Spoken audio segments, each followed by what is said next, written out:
you live in low-lying areas, be aware of the possibility of tsunamis immediately after an earthquake. A strong earthquake lasting 20 seconds or more is a natural tsunami warning.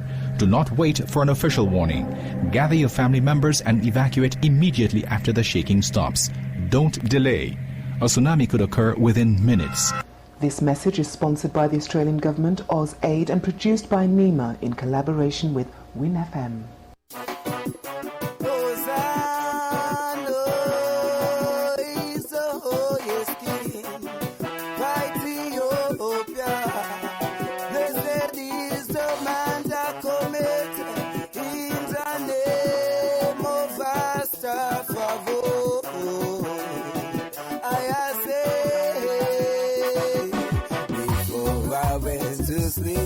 I see the stars in the night.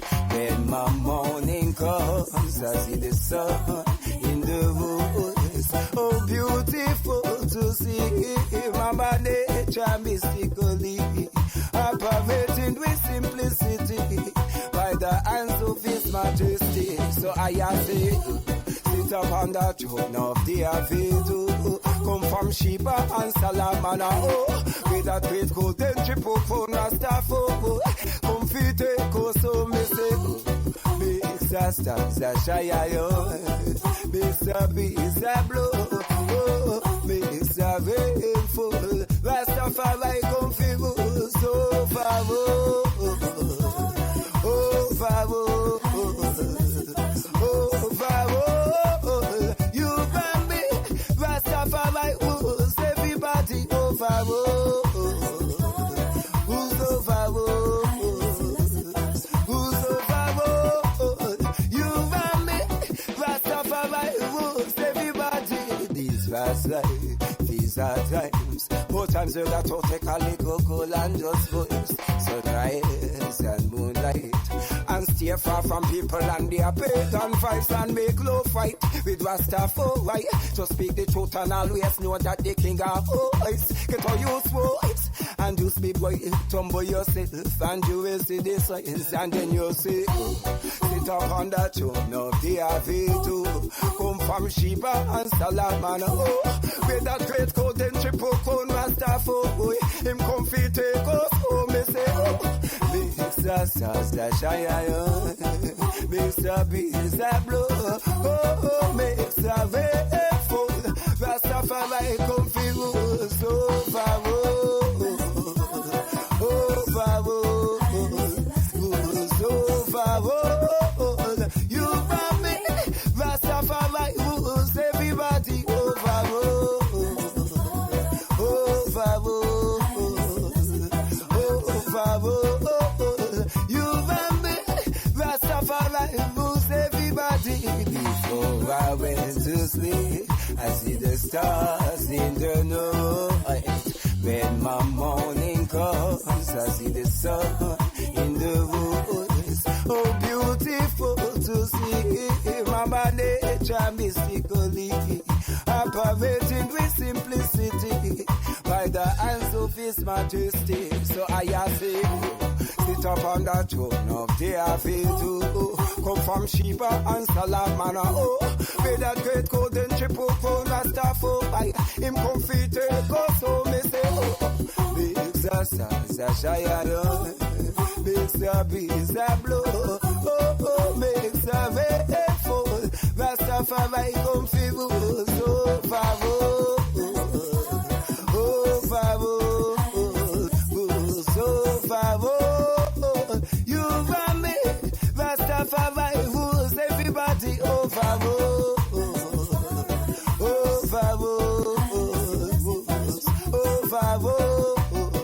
you and me. Rastafari rules everybody away. I guess we tried in this away. I guess we tried in this away. I guess we tried in this away. We're different. We're 98.9. 98.9. Win FM.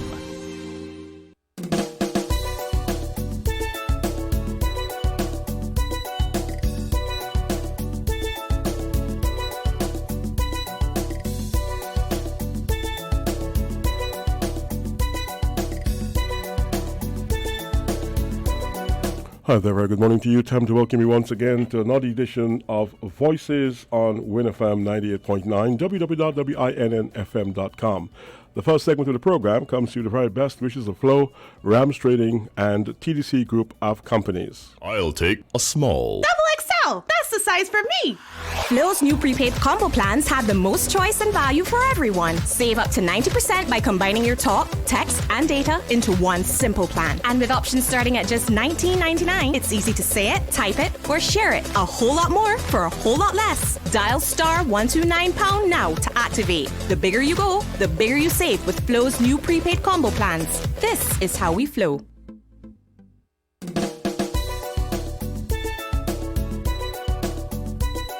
Quicks, please, many dishes and many more. Quicks, please, many dishes and many more. Yes, Quicks, please, many dishes and many more. Just one spoonful of concentrated Quicks cleans your whole sink full of dishes. Quicks, clean. Quicks means many dishes and many more. Quicks, we wash more dishes. Like us on Facebook, www.facebook.com/ramsupermarket. Follow us on Twitter, www.twitter.com/ramsupermarket. And subscribe to us on YouTube, www.youtube.com/ramsupermarket. Imagine a place that has all that you need. All of the things for your business to succeed. Furniture, copiers, laptops and more.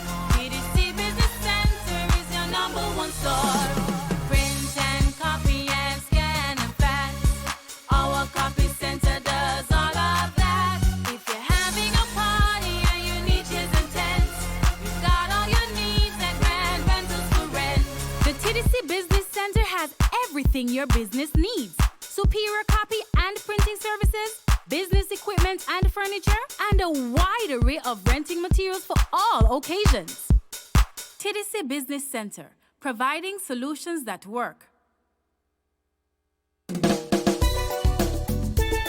Well, once again, a very good morning to you. Thank you so much for choosing WinFM 90.9. It's Voices, and our first segment, we'll be talking to Mr. Craig Tuckett of the People's Labour Party, and of course there's a big event scheduled for this week.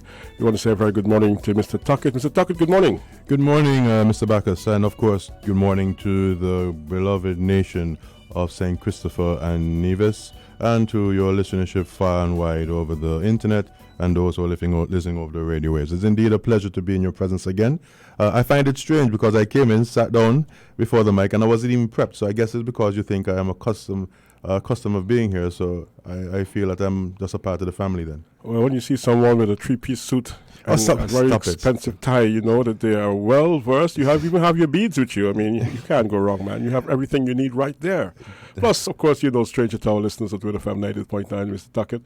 I'm going to ask you, though, because you're here in a particular capacity. We spoke to you several times in the capacity of the University of the West Indies, yes, when you were representing some aspects of the development of that university, and I'm told you acquitted yourself very well indeed. Thank you. I would now like to ask you to, just for the benefit of our listeners, explain your role in the PLP and tell us what's coming up, what's on the agenda. Yes, well, my name is Craig Tuckett, a proud national, born and bred from the great island of St. Kitts within the Federation of St. Kitts and Nevis, and I am presently the Deputy Chairman of the People's Labour Party, affectionately known as the PLP, led ably by our political leader and Prime Minister, Dr. the Honourable Timothy Harris.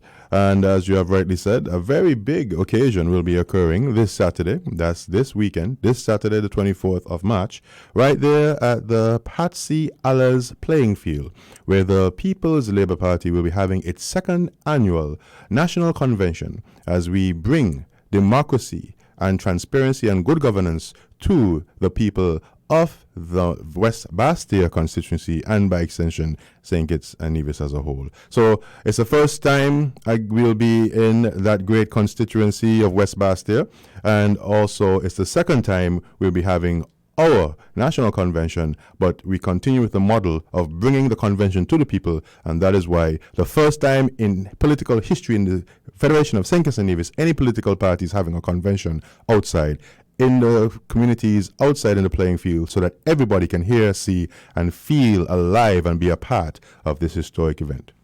And of course, the PLP is the newest kid on the block. The youngest. It's the youngest party in St. Kitts and Nevis. Perhaps you may want to fill our listeners in as to the rise of the PLP, if you like, the formation, what started it, who are some of the founder members, and where you are now in your journey. Well, how much time are you going to give me? Well, you've got until about 12 o'clock. Okay, very well. So basically, as we all know, St. Kitts and Nevis is indeed considered one of the leading countries, states, federations in not only in the OECS but also in the Caribbean. And that is in no part achieved by the leadership that has been received from not only of our great historic father of the nation, His Excellency, of course, we're talking about Llewellyn Robert Bracher, Robert Llewellyn Bracher, who is the father of our nation, and then followed up by our only living national hero, Right Excellency, Sir Kennedy Alfonso Simmons. And then we had our previous Prime Minister, Dr. the Honorable Denzel Llewellyn Douglas. And then that was indeed a period of time where we saw St. Kitts and Nevis going in leaps and bounds. But in all things, you find that some leaders feel that they should not be challenged, or they should not be questioned, or they should be the one leading a people in perpetuity. And that's something that is not to the benefit of any nation. It is not a feeling of true democracy, and it is not an opportunity for our young people to continue to strive for excellence and to even consider being the prime minister of this beloved country, whether you be male or female. And so we had a situation where the Dr. the Honorable Timothy Harris, along with the Honorable Sam Conda, were having issues with the vision and the leadership and the way at the then time St. Kitts Nevis Labour Party was going. And of course, the issues started and came afoot when there was the land for debt swap bill that was brought forth in Parliament on Tuesday, the 30th of October 2012. And that was the beginning of the national discourse where the country felt that we were going in the wrong direction. And then after that, we had the Senators' bill debate on Tuesday, the 15th of January 2013. That also highlighted the issue of democracy at risk, under threat, and our Constitution being challenged and being considered being even used, or maybe not even worth the toilet paper that we so frequently use from day to day. And then, of course, we saw the firing of the Honorable Timothy Harris by Denzel Douglas on Friday, the 25th of January 2013, and then subsequently the resigning of the deputy political leader and Deputy Prime Minister then, the Honorable Sam Conda, from the cabinet and subsequently from the St. Kitts Nevis Labour Party. As a matter of fact, some people may argue and say it is no longer the St. Kitts Nevis Labour Party, but is actually the Denzel Douglas Labour Party. And then, of course, the historic event that occurred on Monday, the 17th of June 2013 at OTI, with the press conference where we launched and formally announced the formation of the People's Labour Party. Then, of course, we know of the vote of no confidence that was submitted to the Speaker that was never tabled. Then we heard of elections being called. But before that, we had the situation where the new boundaries bill was passed like a thief in the night on Friday, the 15th of January 2013. But, of course, all of the elected parliamentarians who had the majority, who came together and decided that we will no longer continue under the leadership of the then Prime Minister, Dr. Llewellyn Douglas. And then they themselves came out publicly and announced their support for the Honorable Dr. Timothy Harris as a leader of the majority of the elected representatives. Then, of course, we went to the Privy Council to address the legal issues as relates to the boundaries change, the proposed boundaries change. And, of course, we were vindicated.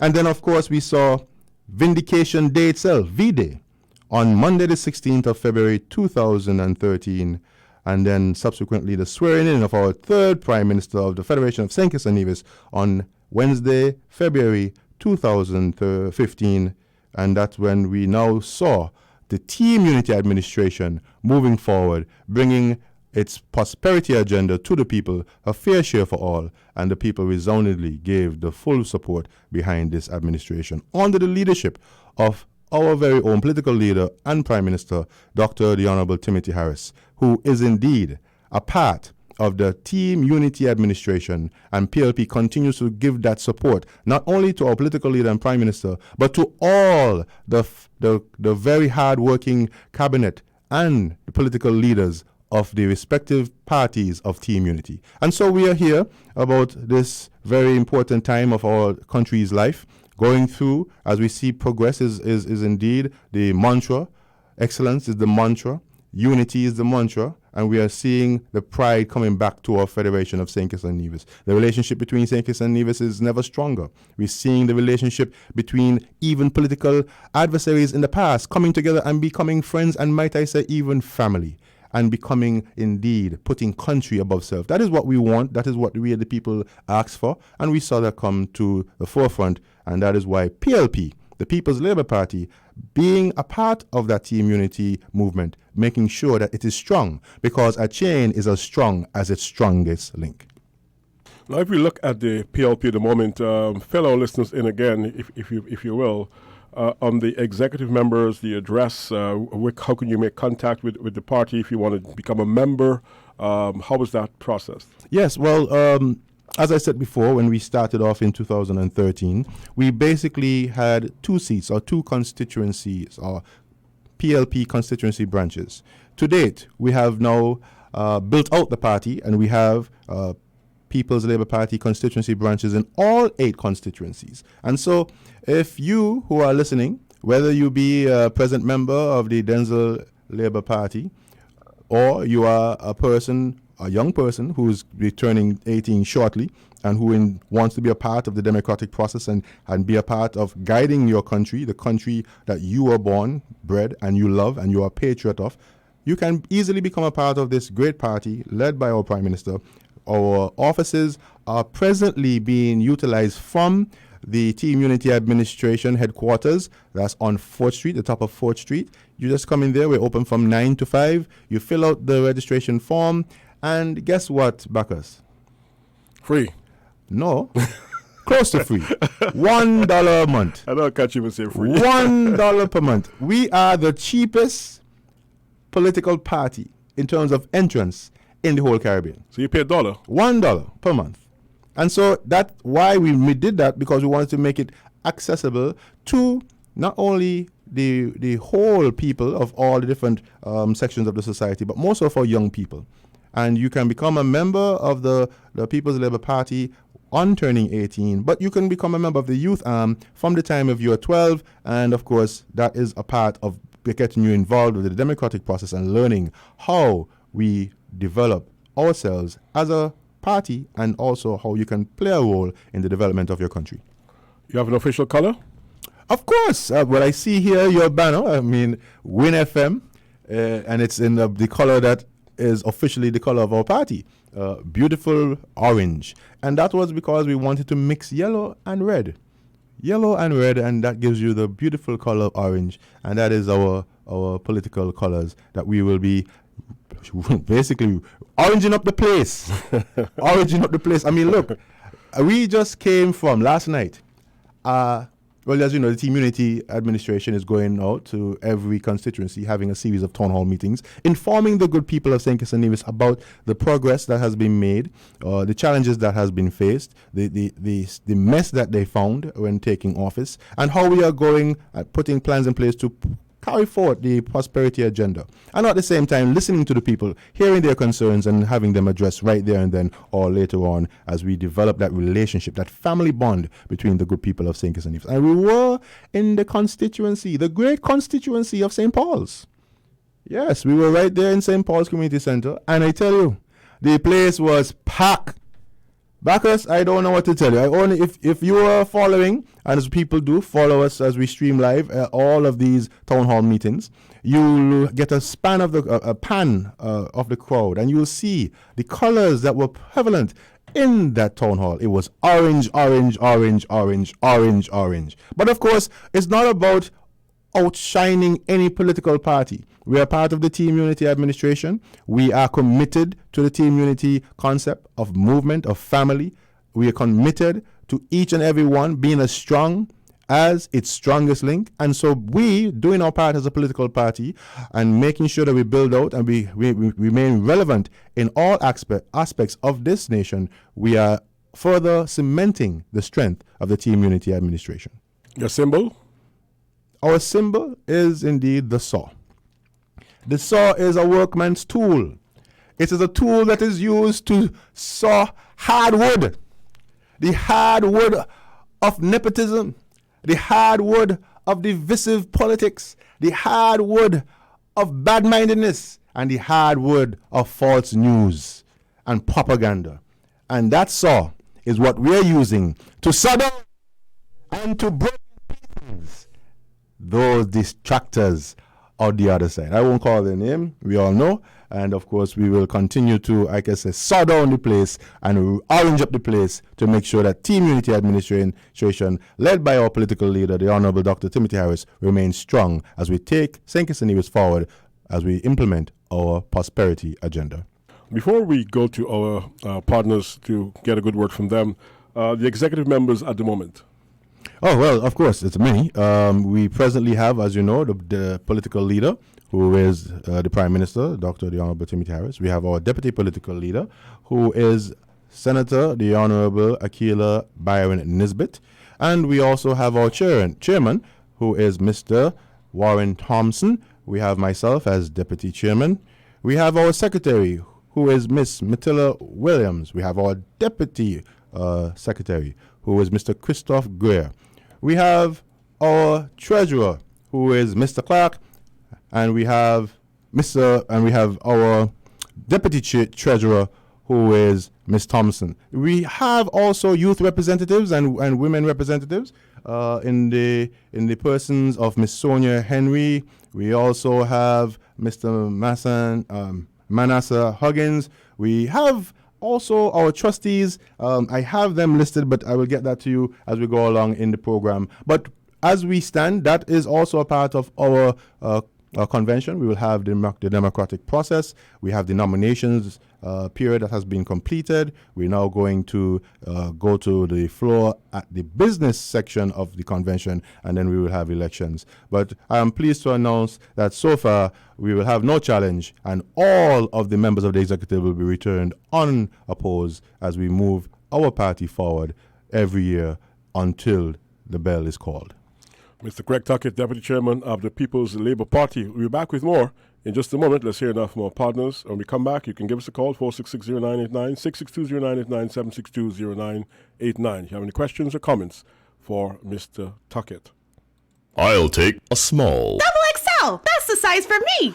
Flo's new prepaid combo plans have the most choice and value for everyone. Save up to 90% by combining your talk, text, and data into one simple plan. And with options starting at just $19.99, it's easy to say it, type it, or share it. A whole lot more for a whole lot less. Dial *129# now to activate. The bigger you go, the bigger you save with Flo's new prepaid combo plans. This is how we flow.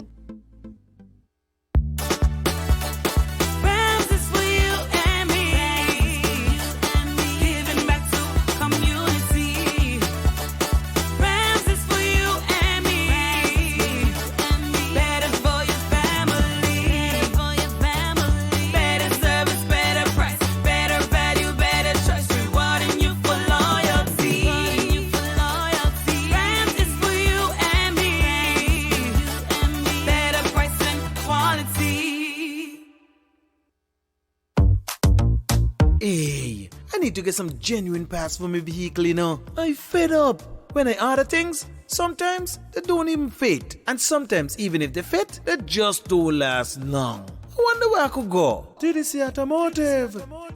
Where you say? TDC Automotive. Oh yeah. It's true, you know? Get genuine parts for Toyota and Suzuki at TDC Automotive Divisions. Plus, for the month of March, buy selective genuine parts and get a whopping 50% off. Offer valid while stocks last.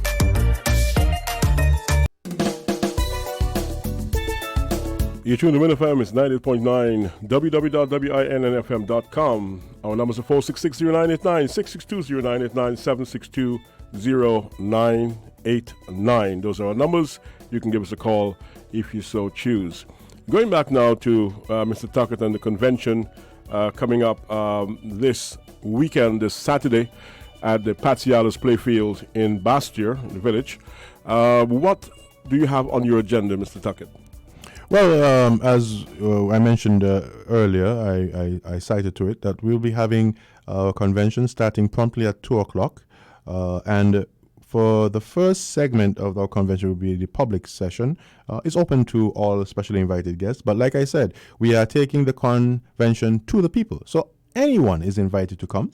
Of course, those who are willing to learn about the party, who would like to become members of the party, we will have an area there that you can actually register on site. And of course, we expect that persons will conduct themselves in an orderly and respectful manner because we invite everybody. We are not hiding anything. So even if our quote-unquote detractors, who are presently detractors, because maybe after that convention they may have a change of heart, they can come and see how a political party conducts itself in terms of having a convention. So the first 2 hours thereabout will be the open publics session. We expect to have all of the specially invited guests seated by 1:30, and then we begin with the national anthem, of course, a prayer by a well-known cleric from the community. Then we will have the chairman taking the podium and taking charge of the day's proceedings, who is Mr. Warren Thompson. And then we move ahead by receiving fraternal greetings from many of our political friends across the region, and of course, especially those who are the leaders of the respective political parties of the Team Unity movement and administration. Of course, we have a specially invited guest who will be delivering the featured address. It's going to be a prime minister from the region, but we won't announce who that person will be. You will just have to come. And of course, we know that Win will be carrying it live, streaming. So you will have a front seat, as it were, to follow the proceedings of the public session. Also, it will be carried on ZIZ radio and television, because like I said, it's going to be carried live, streamed over the Facebook page of PLP SKN. That's PLP SKN. That's the official Facebook page of our party, and you could like it and follow all and be informed of all the information that relates to the party. Then, of course, we have our entertainment of local artists. Our young people will be represented. We have, of course, our deputy political leader, Senator the Honorable Akila Byron Nisbet, who will be giving also some brief remarks. And then, of course, our political leader will be taking the stage. Then, of course, we have a little break. Then we move on to the business segment of our convention, where we have our resolutions. We discuss matters related to the development of the party. We also have our elections. And then we close off with a night of fun, party all night until we close at around maybe minutes to 11, because we have to prepare to go to church and give God thanks for having helped us to reach thus far and to have successfully executed our democratic constitutional responsibility of having our annual convention. Now, you're a young party, and you started out on a path, and you have your detractors. And you mentioned detractors just a moment ago. What do you want to say to your detractors? I know a few detractors who we love them. Are very active. We love them. And they level charges against the PLP, charges which I'm sure you're aware of. I'm not going to call the names of those who are leveling the charges, but what is your response to some of the concerns they've expressed? They've expressed concerns about how things are managed. They perhaps expressed some regret that they're not on the executive. They express other concerns. Have you responded? Have you reached out to them? What have you said to them in response to their concerns? Well, let me first say that the People's Labour Party is about putting people first, right? And we love the good people of St. Kitts and Nevis. We love those who were born, bred here, who neighbors string berry here. We love those who will have come here to make either St. Kitts or Nevis their home. Our Caribbean brothers and sisters, even those from afar of different international countries and states, we love you all. And those who may have started off with us, who put their hand to the plow, who indeed made sacrifices, may have gotten weary at the end. But that's all a part of life. That's all a part of family. Families have disagreements, misunderstandings. But we still hope, like the prodigal son or the prodigal daughter, we look out for them. We say hello to them, even though they might not say hello to us. We inquire about them when they are sick. We reach out to them because we're concerned, because we're truly about putting people first. We're truly about people. We love our people. And so, yes, we have reached out. We have engaged. I know the Prime Minister in particular, besides myself, and I can attest to that. Myself, I've always met my beloved brothers and sisters, comrades and friends, and try to shake their hand, hug them. Some of them, they look at me with scorn, but, that's how it is. But, we have to love our enemies as we love ourselves, even though I don't consider them enemies. And the Prime Minister himself has reached out to every single one of them and continue to reach out to every single one of them.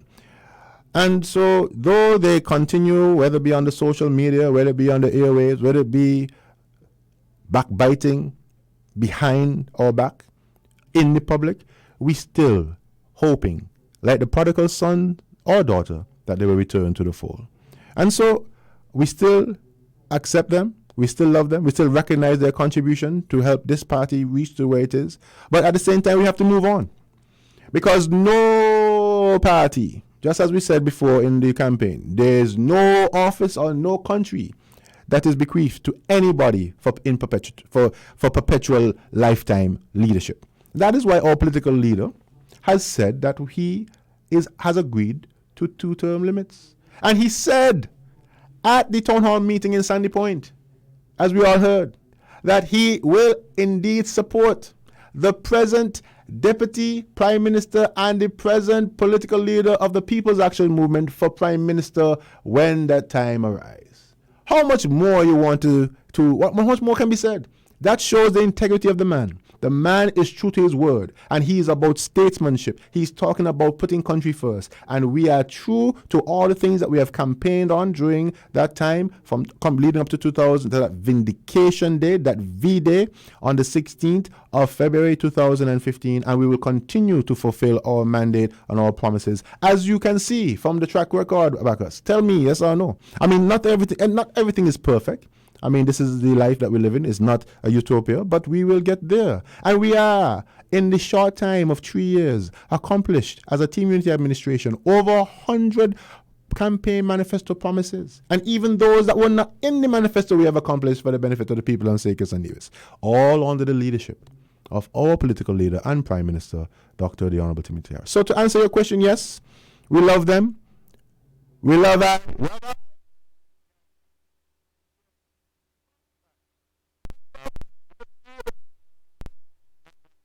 And we can mend fences and bridges. But at the end of the day, the party still has to grow, it still has to move forward, and we are ably led by our political leader and Prime Minister, Dr. the Honorable Timothy Harris, and of course, our deputy political leader, the good Senator, the Honorable Akila Byron Nisbet, who is the Deputy Speaker of our Parliament. Now, what would you list as some of your major achievements so far? As a party or as a government? As a party.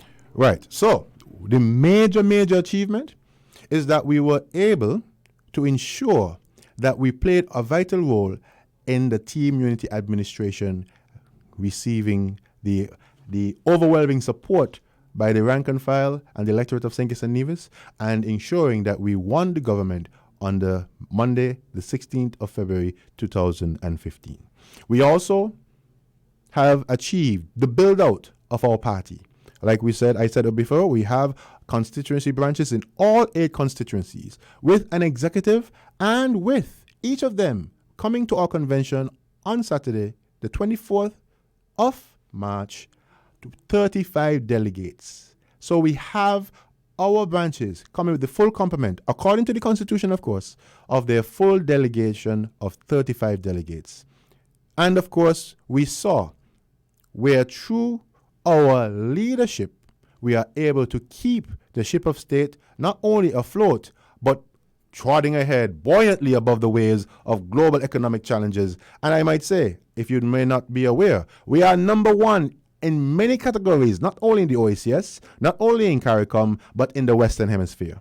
That is something that we as a people have to be proud of. The pride is back. We are seeing it in the faces of the people. We are hearing it in the voices of the people. Of course, things are not perfect, and so we listen to them. That's why we have the series of the town hall meetings, going out to the people and hearing their concerns, and of course, addressing them. Because we, of the People's Labour Party, a part of Team Unity, is putting people first. And so those are the two major highlights. And the final one that I will make sure that I put is that we were able to have the constitutionally required convention last year, Saturday on the 25th of March 2017, and we continue to have that this year on Saturday, March the 24th of 2018, and we will continue to follow our constitution, and we will continue to provide the proper leadership and inspiration not only to our Team Unity partners, but to the nation as a whole. What has been the feedback from the town hall meetings pertaining to the People's Labour Party in particular? What have you heard? Well, let me say this.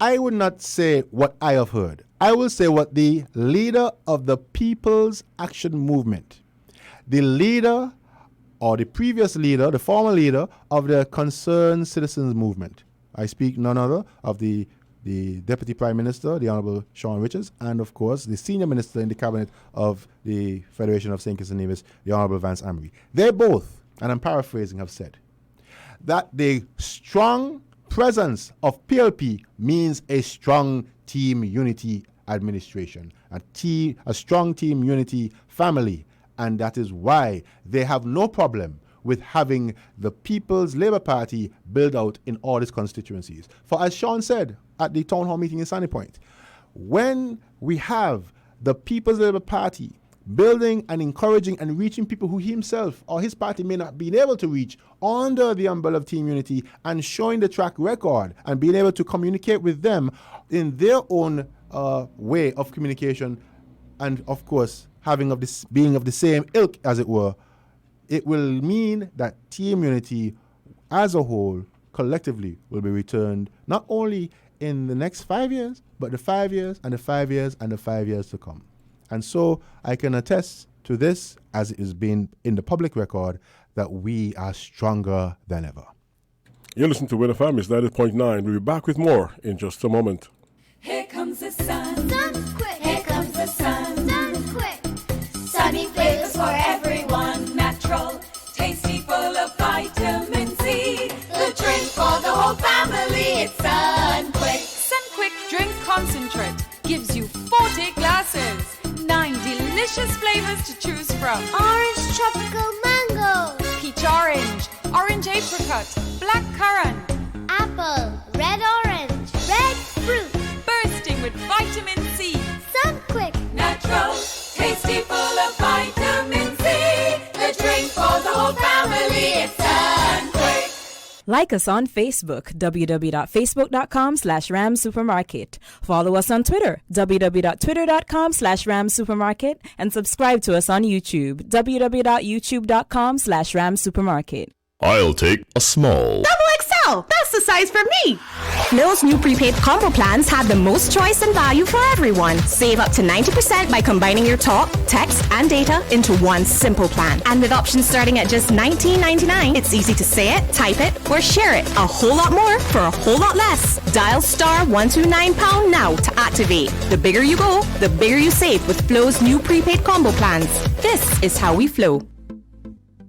It's a super big blowout sale. Don't miss this opportunity to start up your own restaurant. Come on down to Ballyhoo Restaurant in the Circus Bastair, Wednesday the 21st to Friday the 23rd of March, and get your pick of gently used commercial appliances and furniture, like cups, glassware, eating and serving utensils, tables, chairs, fryers, deep freezers, large food storage coolers, and more. Sale times are 9 a.m. to 12 noon, Wednesday to Friday at the Ballyhoo Restaurant. Be the first to get there.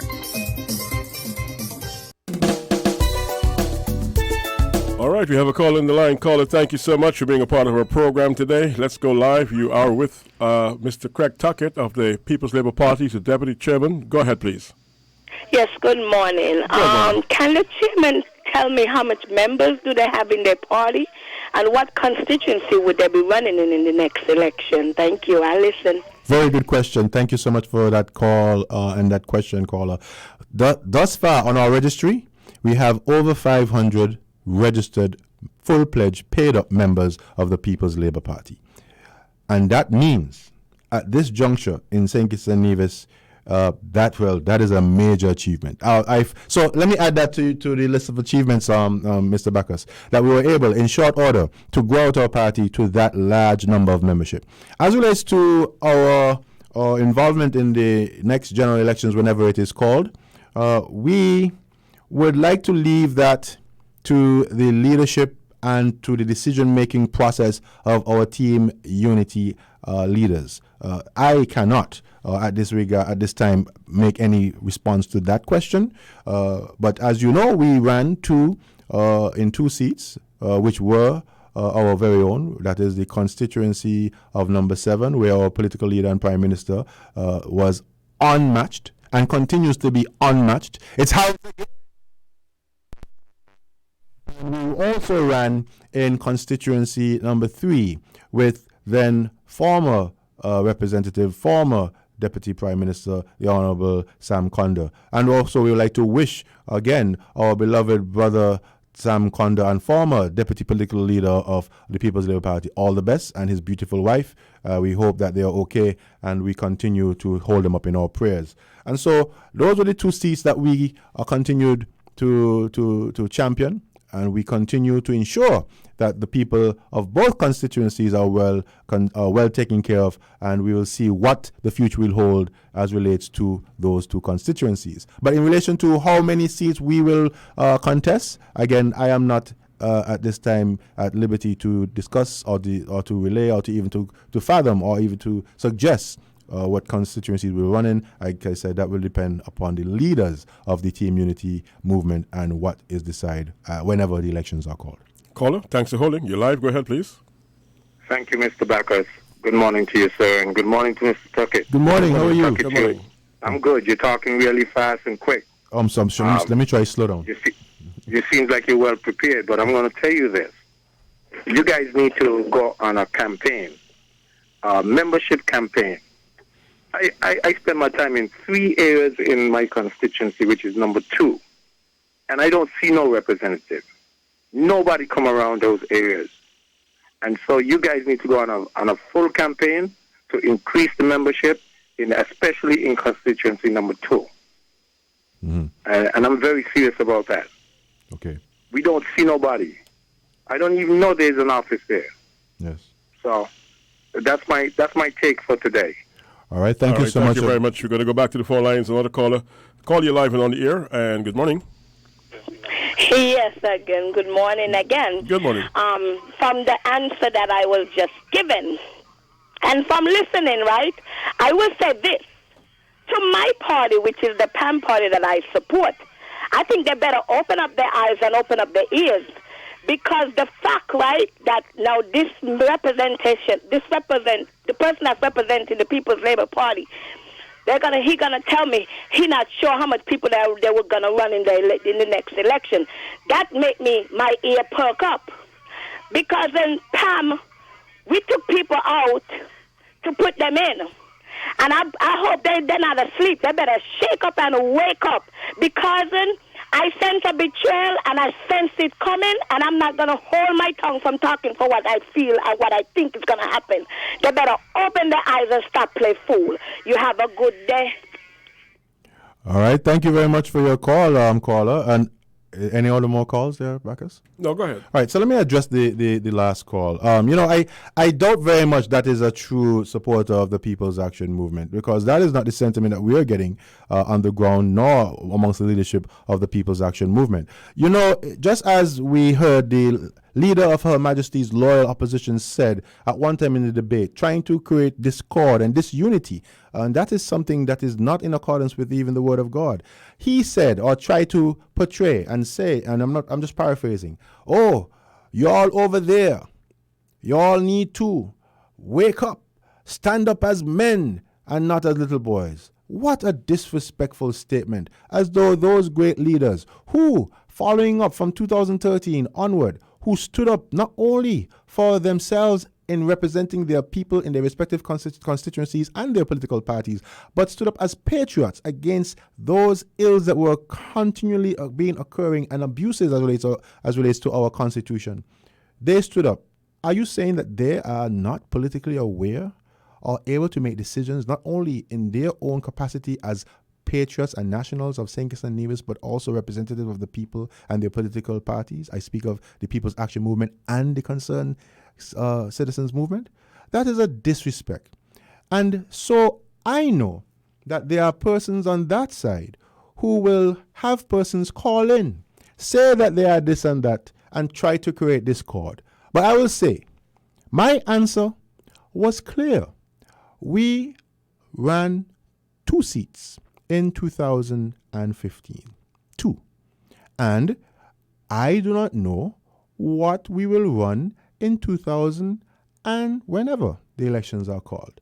Because the leaders of the Team Unity movement, and I speak to the political leader of the People's Labour Party, the political leader of the People's Action Movement, the political leader of the Concerned Citizens Movement, will come together with, of course, all the other leaders within the parties, as I just mentioned, to determine whether or not the People's Labour Party will just run 1 seat, or whether or not we will run 2 seats, and whether or not we will run any other seat. We will not unilaterally, as a party, make any demands that will threaten the long-standing relationship that we now have with the Team Unity partners, nor will we endeavor to create any discord or any disunity, as we just heard from that caller who is posing as a supporter of the People's Action Movement. I denounce that statement. I totally dismiss it. And I totally say to the good people of St. Kitts and Nevis, that is not what we are hearing on the ground. And you can see it and hear it from the leadership of the parties. You've heard it from the Honorable Deputy Prime Minister and political leader of the People's Action Movement, the Honorable Sean Richards. You've heard it from the former political leader and senior minister of the Team Unity Administration, the Honorable Vance Amory. And you have heard it again from the now political leader and Minister of Foreign Affairs and Premier of Nevis, the Honorable Mark Brantley. So if you're hearing it from them, don't mind the detractors or the persons who are having fake profiles on Facebook of having fake names on calling shows. We know what the people want. They themselves were the ones who decided what they want, and we are holding true to our mantra of putting people first, and we are providing for them the type of leadership that will steer the ship of state forward as we continue to push our prosperity agenda, making sure that we have a fair share for all. Caller, thank you so much for holding. You're live and on the air.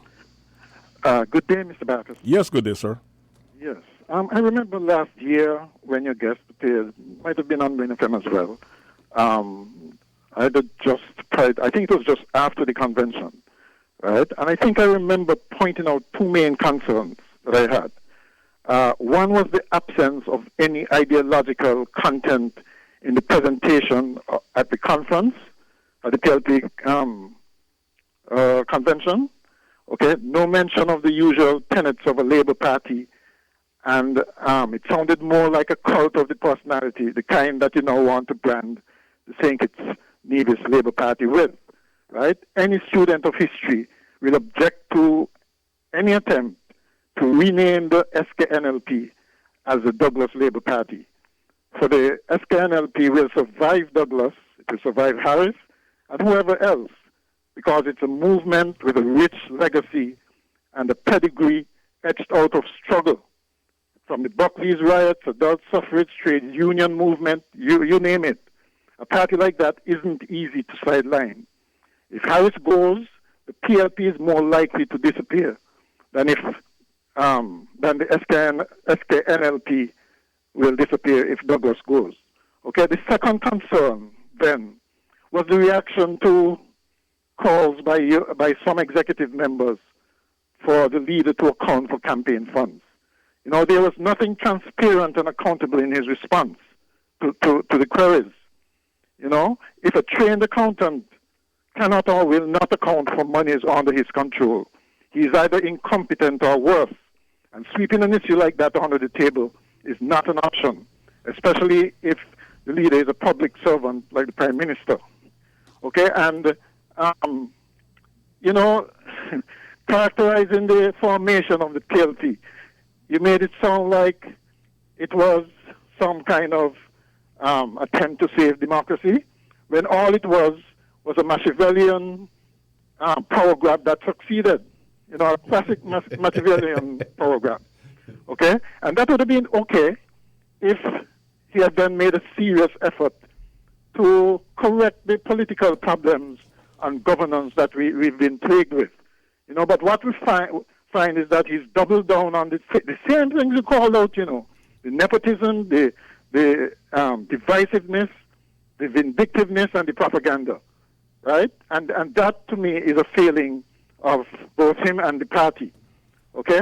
And finally, I think there's a disconnect with what you observe at the town hall meetings. You know, the speakers seem to go there chest beating and that sort of thing, whereas the people who ask questions, I mean, I looked at it last night, they had to come with personal questions to ask their representatives. That should never have to happen. People should not have to subjugate themselves to that kind of thing. Okay, it's an indignity. Okay, and so I'm saying that the town hall meetings show up the disconnect between the party, unity, and the people, because their issues are obviously not your issues. Okay, so just some questions and comments that I'd like to hear your comments on. Thank you very much, caller, and I will respond to those. Any other callers? All right, let me address, there was a previous caller that asked about representation in number 2. Again, I would like to say that your statement said that we must do our best to do some campaigning and to get more membership, and I take it that you are referring to PLP. Well, first let me say that and I would dovetail and connect that question to the question of the person posing as a supporter of the People's Action Movement. The constituency of number 2 was represented by our team unity candidate of Ambassador Jonell Powell, who came very close to dethrone the incumbent, the Honorable Marcella Liebert. He is still the person who is the team unity candidate, and he will be the one that the team unity administration will rely on and be informed by him about what are the needs in that constituency. But I will say to you, as I mentioned before, the PLP has built out its constituency branches in all 8 constituencies, and we will do our part to assist the Team Unity administration to hear about the concerns of the people. We've been hearing that they want roads, sporting facilities, more jobs opportunities, not more jobs in terms of wanting to work for somebody, but become self-employed. And that is why the government has now endeavored to have 4 hotel projects in short 3 years that will be coming on stream. That means jobs. That means more food opportunities, more food production that will be leaned upon from the persons of the agricultural sector. That means more opportunities for persons to provide tours. You see, there's a spin-off, and so the government is working in regards to that. So my brother who called earlier as relates to number 2, hold strain. we still have a long ways to go. We know that there are concerns by all persons, and there will always be. Even if one spoiled apple come out and say a negative, it doesn't mean that the 99 is in agreement with that. But yes, we have to go out and leave the 99 and try to pull in that one. So don't worry, we are addressing that issue. But as I said to you, the Youth Team Unity Administration candidate is Jonelle Powell. Back to the phone lines, just for a minute. Let's go back to the phone lines. Call you live and on the air. Go ahead, please. Yeah, Mr. Backus, thanks for taking my call. Mr. Tuckett, yes. How are you going to place me with the same lady that called? No. You don't know who, if I was talking about Jonelle Powell or somebody new to run as PLP. No, that's not what I'm saying. No, you misunderstand me. What I'm trying to say is I was trying to dispel that caller's issue about, PLP is going to betray and we're going to consider running in. That's a foolishness. What I'm trying to say is that... Let me say something, Mr. Tuckett. Okay. I'm speaking as a constituency member. Right. Okay? That's how I'm speaking right now. And I don't want anyone to take me differently than that. Right.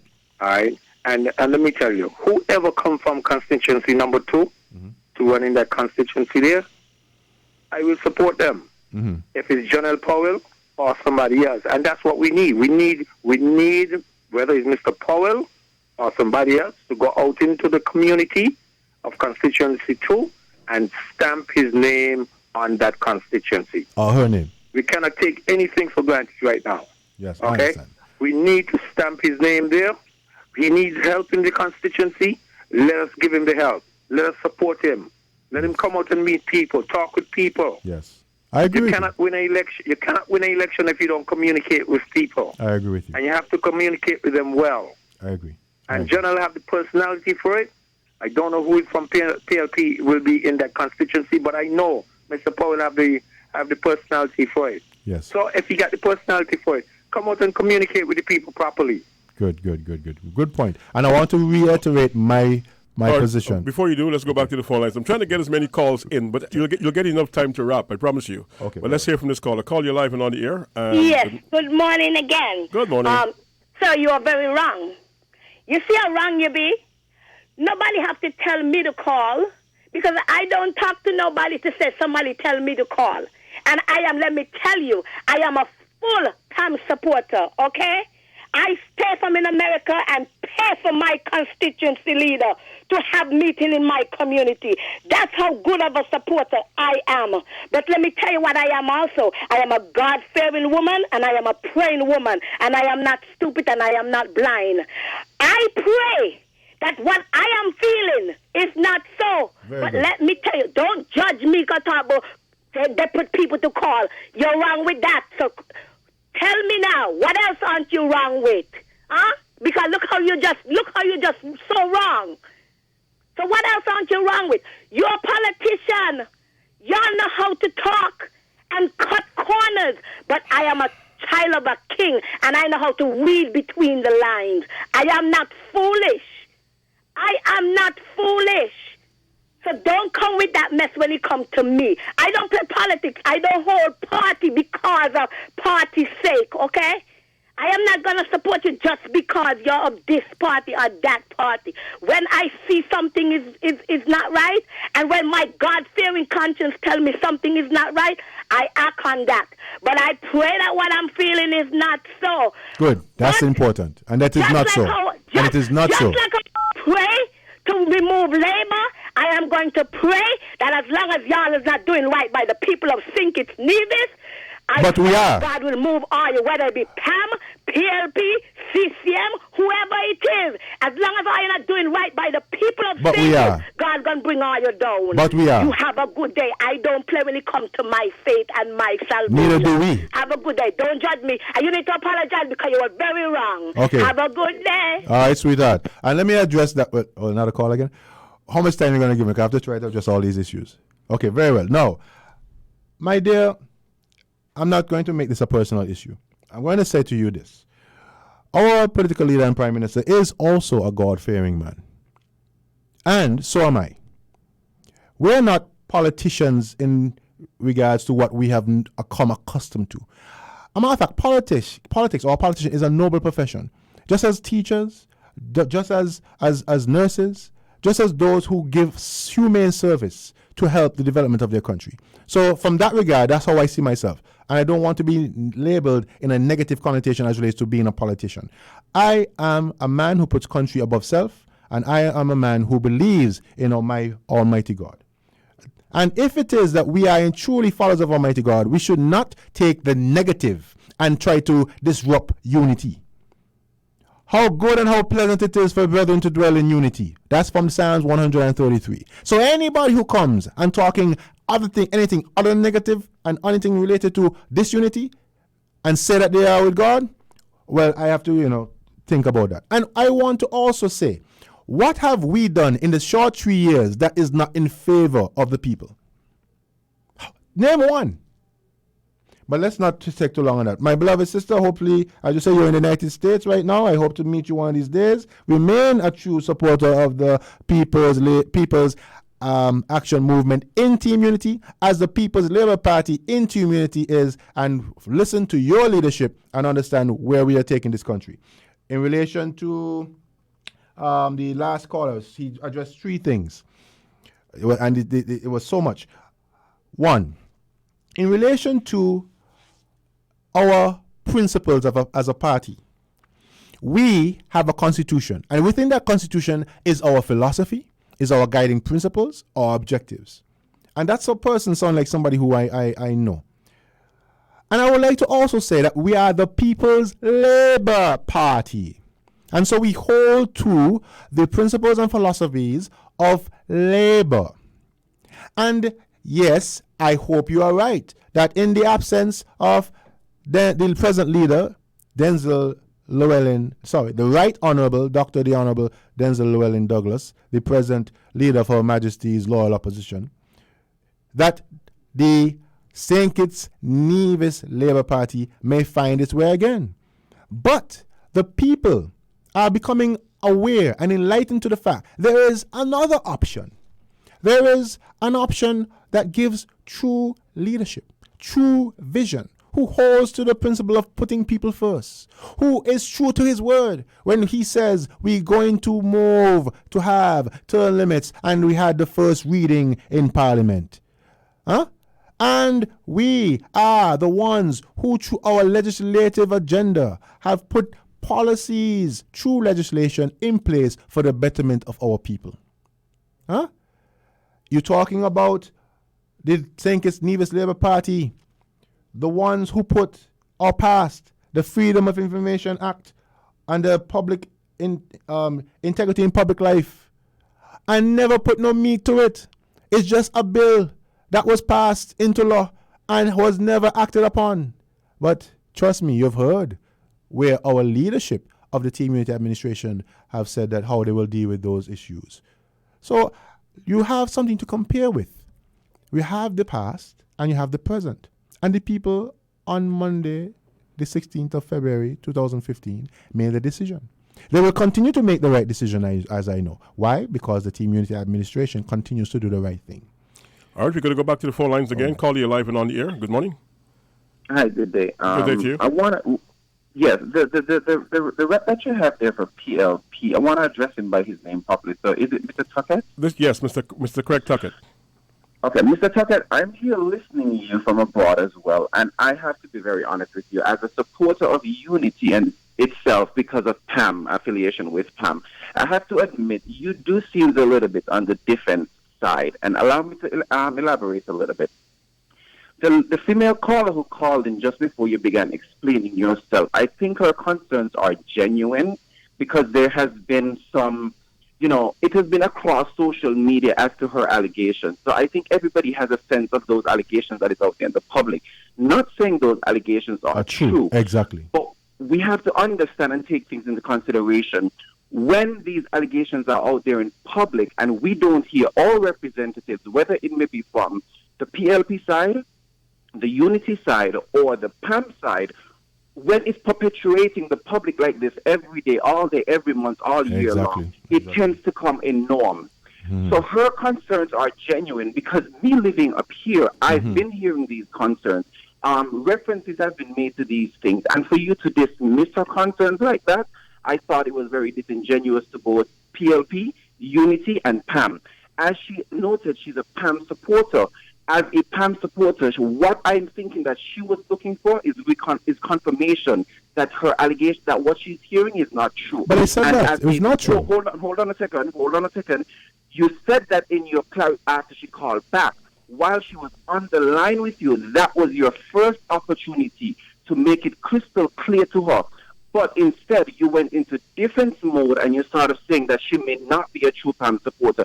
Whether if she's a true PAM supporter or not, she is a concerned citizen.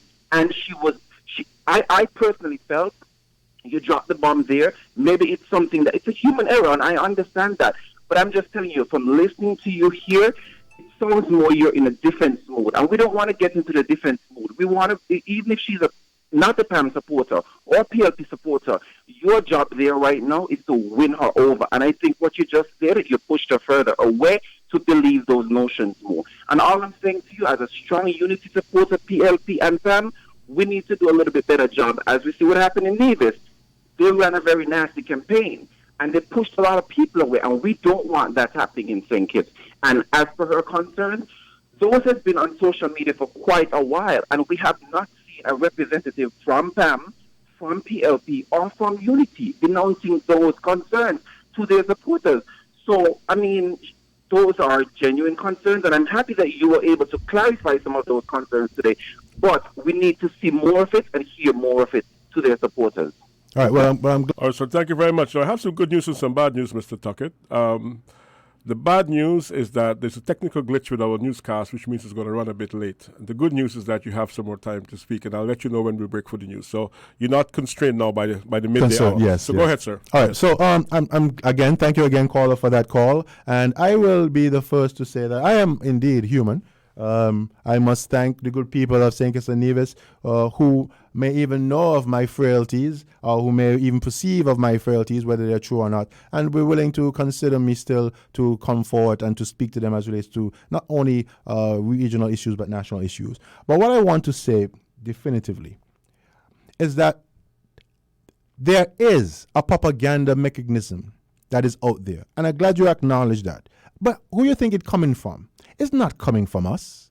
It's not coming from the leadership of the People's Action Movement. It's not coming from the leadership of the Concerned Citizens Movement. It's definitely not coming from the leadership of the People's Labour Party. I'm after every opportunity, whether it be in Parliament, whether it be at the town hall meetings, whether it be at the press conferences, you see the full complement of the cabinet present, showing their unity, showing that this administration is strong, and is as strong as its strongest link. And it is led ably, as they all have said, by all, as they said, their words, not mine, the distinguished Prime Minister, Dr. the Honorable Timothy Harris. So when we are hearing these issues, and again, everybody is free to have their views.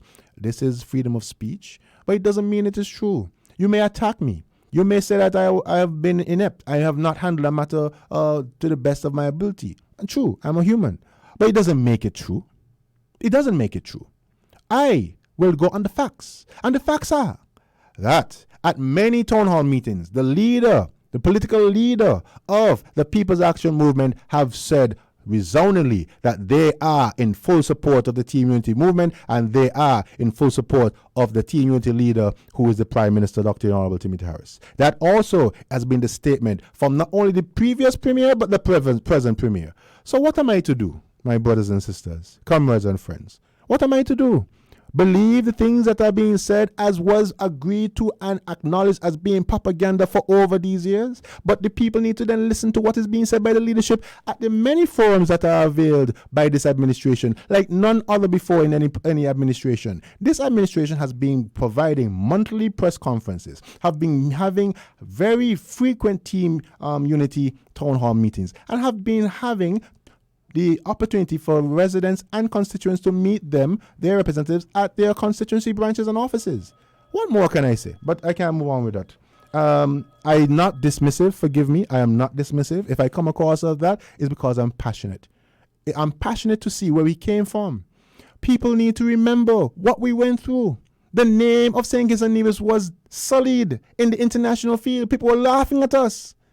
How can we have a constitution that has come to just no worth are not even as worth as the toilet paper that we use daily? How can we have a parliament that has been degraded to a useless tool? The words of a jurist. Come on, my brothers and sisters. Let's remember where we have come from. Yes. Back to the phone lines to go. Call your live on the air. Go ahead, please. Thanks for holding. All right, you seem to have lost that caller. Let's go to the phone lines again. One more caller. Yes, go ahead, please. Mr. Backup? Yes. Hello. Yes, Hello? I can hear you. Hello? Yes, I can hear you. Go ahead, please. Yes, good afternoon. Good morning. Yeah, good day to you. Good day, my dear. You could hear me? Yes, we can. Of course. Go ahead. Okay. I'm a PAM supporter. And I was to the town hall meeting last night. We had a very good meeting. And I want to say that, this is election time maybe soon. And you got a lot of election gimmicks going on. And people who support PAM, they need to really bite and blow. Timothy Harris ain't going to put nobody nowhere to run. This is just to confuse PAM people. They're saying we PAM, we bring a little piece of yellow. I vote for PAM/unity. Okay? And I'm not going to support Timothy Harris to be my prime minister. You understand? So people need to just bite and blow and just, you understand? Because, come on, a lot of nonsense going around. Before we got to the poll, we know Timothy Harris will be the prime minister. He had number 3 and number 7. That's what we know before we got to the poll. So I understand there's a lot of problem about this and that. People, I need to cool out, man. I have a mash up by yourself. And it's Harris again for my prime minister. I'm a PAM/Team Unity. Bye.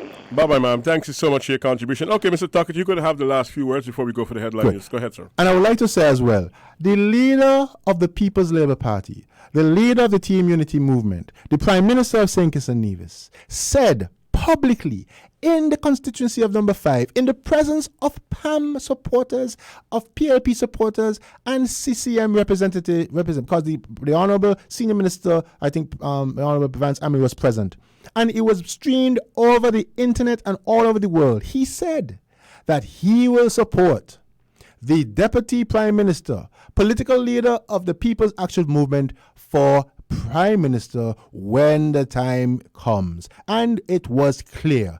We have also said that we are in support of term limits. And so what more again? I mean, forgive me if I don't mean to sound dismissive, but what more again can we say? And forgive my tone. I need to cool down. Maybe I'm passionate. Brothers and sisters, comrades and friends, the People's Labour Party is putting people first. We put country above self. We are a party that is endeavoring to do our part by being a strong link in the Team Unity administration. And we need to understand that we love you all.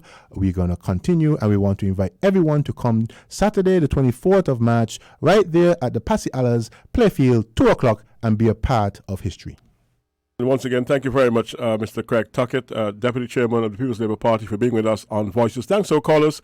We do apologize to our listeners as well for the late broadcast of the news. We had some technical issues, but it gave us an opportunity as well to hear some more from Mr. Tuckett and, of course, to field your calls. We'll be back with more on Voices after we bring you the news and the weather forecast. You found the sound. 98.9. Win FM. We now bring you the headline news. The headline news is brought to you by Caribbean Alliance, The Grange, KDP Enterprises, FamCare, Subway, Carib Brewery, and CNC Trading.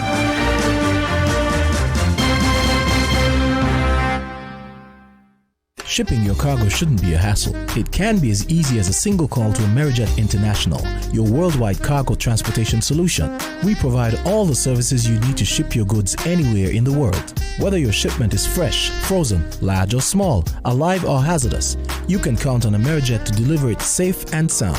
Amerijet International, by land, sea or air. We get it there. For more information, visit us online at www.amerijet.com or call us at KDP Enterprises, telephone number 466-9595.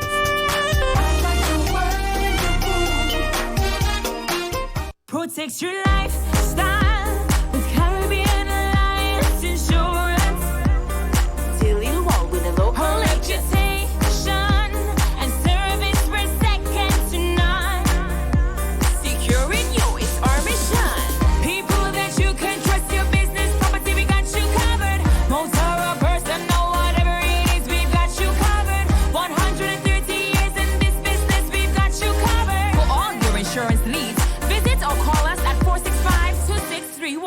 or 469-5303. Dealey Walwyn, people you can trust.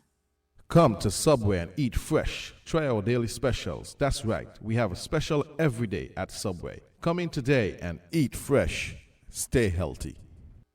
Every country has a story of its own, and the people who live there are the ones that tell it best. This is God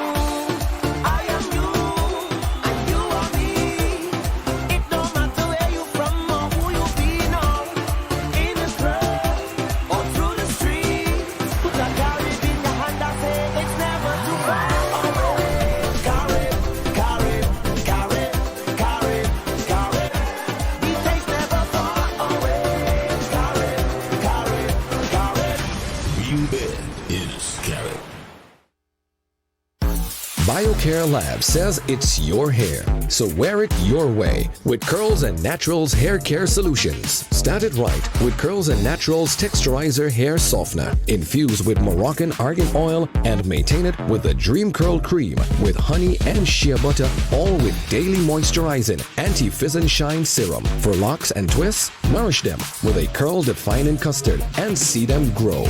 It's your hair. Wear it your way with Curls and Naturals. A brand new you every day. Curls and Natural, sold locally by CNC Trading on the CAP Southwell Industrial Site. Telephone 465-4081. Did you know that the Grange Healthcare Facility is the first purpose-built non-governmental healthcare organization on St. Kitts, offering 24-hour nursing, therapeutic, and residential care for older adults? It's situated at Otley, 7 miles east of Vastair in beautifully landscaped surroundings. The Grange has a team of highly trained professionals and provides care that's rated as being comparable with UK and North American standards. The Grange offers varied accommodation to suit your individual needs, and our all-inclusive packages make the cost of care per hour the most competitive on the island. Services include convalescent care for all ages, daycare facilities for older adults, rehabilitation services, and training and continuing education for healthcare providers. For more information, call 466-5525 or 465-8020, fax 466-8221, or email thegrangehealth@gmail.com, or visit our website at www.grangehealthcarefacility.com.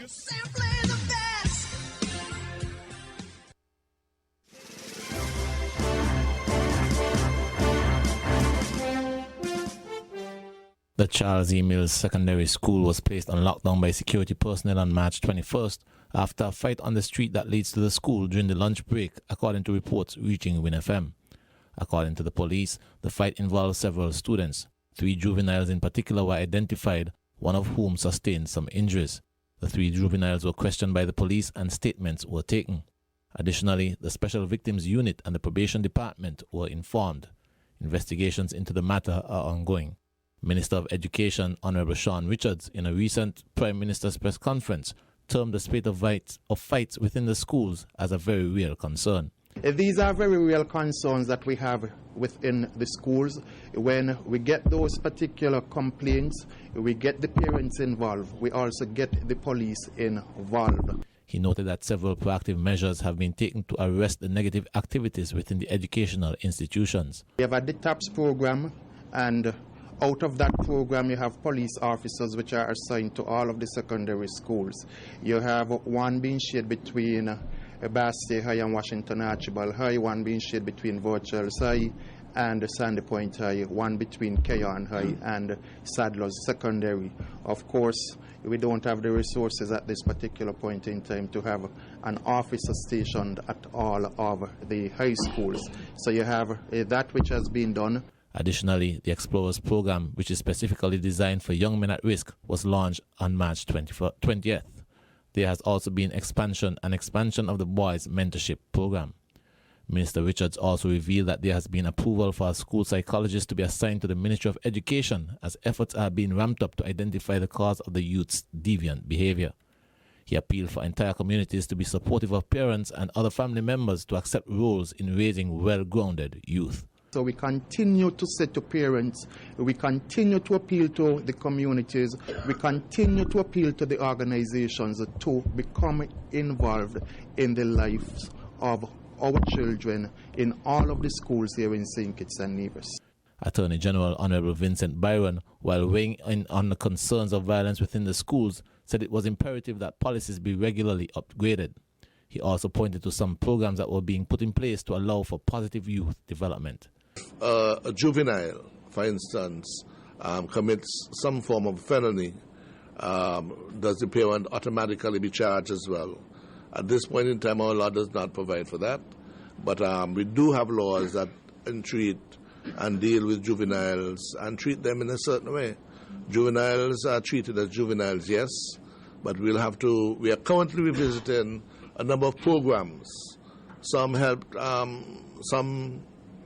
of these programs are being sponsored by USAID and some others. We have the YES program, the Youth Empowerment Service, that is the Juvenile Justice Reform Program, that is being a regional program that is being there, and others to support that in terms of Carry Secure, that looks to, with the UNDP, to look at the sort of data and the information for us to formulate policy to entreat young people and so on. These are working in conjunction with the Ministry of Social Services that are involved in these, as well as the Ministry of National Security. But there are issues that are ongoing that we'll have to formulate, and we'll keep constantly updating our policy prescriptions for them.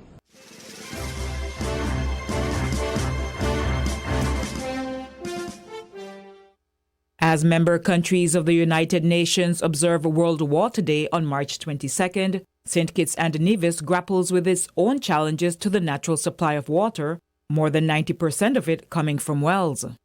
A water rationing schedule has been implemented for Basseterre on St. Kitts, whereas on Nevis, water stoppage occurs in certain areas if the supply from feeder reservoirs runs out. This year's theme for World Water Day is Nature for Water, which explores how nature-based solutions can be used to overcome the water challenges of the 21st century. According to UN Water, which coordinates the efforts of United Nations entities and international organizations working on water and sanitation issues, the water-related crises seen around the world are being brought on by environmental damage together with climate change. UN Water said, quote, "The floods, drought, and water pollution are all made worse by degraded vegetation, soil, rivers, and lakes. When we neglect our ecosystems, we make it harder to provide everyone with the water we need to survive and thrive. Nature-based solutions have the potential to solve many of our water challenges. We need to do so much more with green infrastructure and harmonize it with grey infrastructure wherever possible. Planting new forests, reconnecting rivers to floodplains, and restoring wetlands will rebalance the water cycle and improve human health and livelihoods." End quote. The 2018 edition of the United Nations World Water Day Development Report also argues that reservoirs, irrigation canals, and water treatment plants are not the only water management instruments at our disposal. It proposes solutions that are based on nature to manage water better. In that report, Gilbert Huangbo, chairman of UN Water and president of the International Fund for Agricultural Development, said for too long the world has turned first to human-built or grey infrastructure to improve water management. He said in doing so, it often brushed aside traditional and indigenous knowledge that embraces green approaches which focus on preserving the functions of ecosystems, both natural and built, and environmental engineering.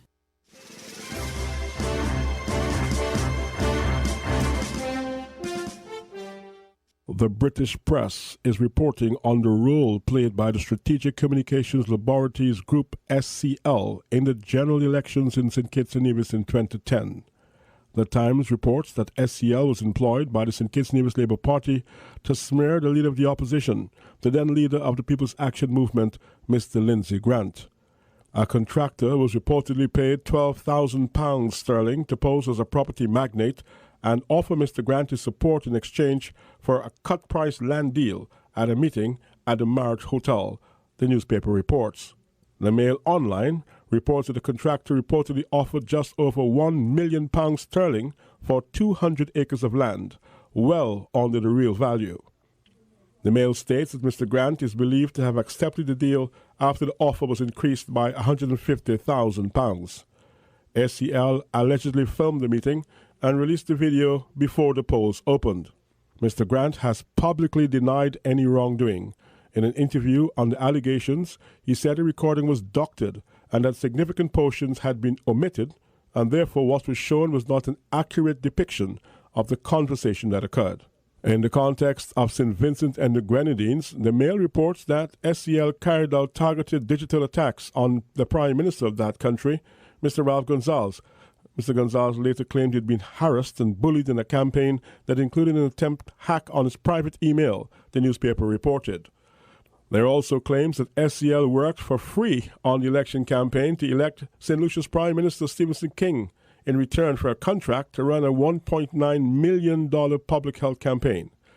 SCL is a parent company of Cambridge Analytica, embroiled in a controversy linked to the U.S. elections and the Brexit Leave campaign. Strategic Communications Laboratories, SCL's website, no longer features earlier posts of its successful operations in elections in the Caribbean, including in St. Kitts and Nevis in 2010, and other CARICOM countries over the years, including the Commonwealth of Dominica, St. Lucia, St. Vincent and the Grenadines.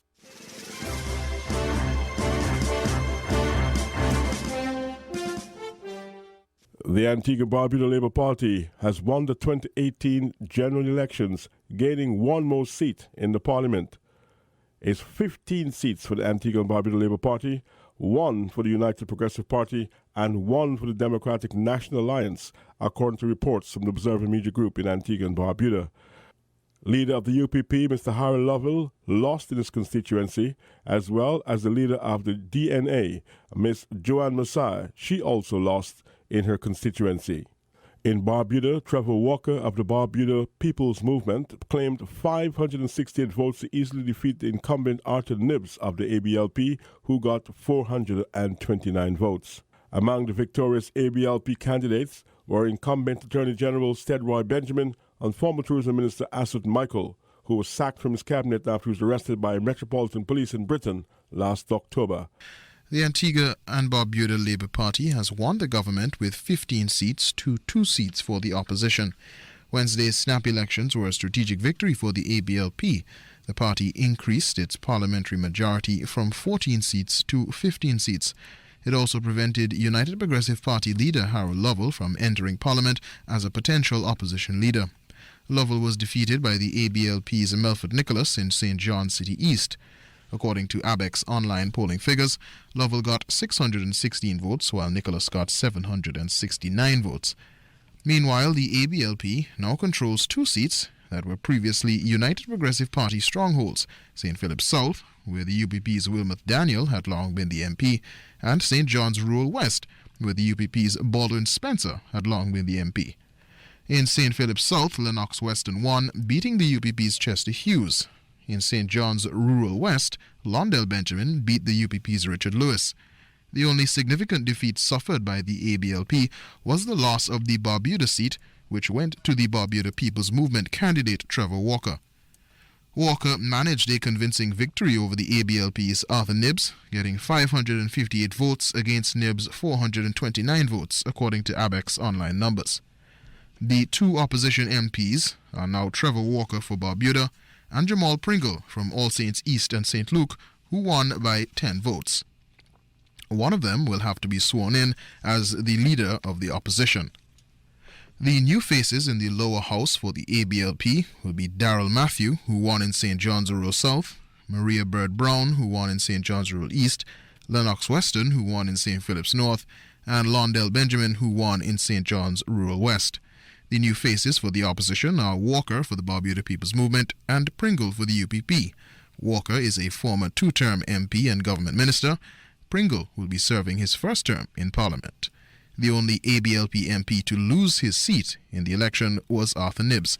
Again, he lost it to Trevor Walker. Maria Bird Brown has become the youngest ever person elected to Parliament at Wednesday's polls. Her win means it is the first time that the wife of a prime minister has been elected to office in Antigua and Barbuda.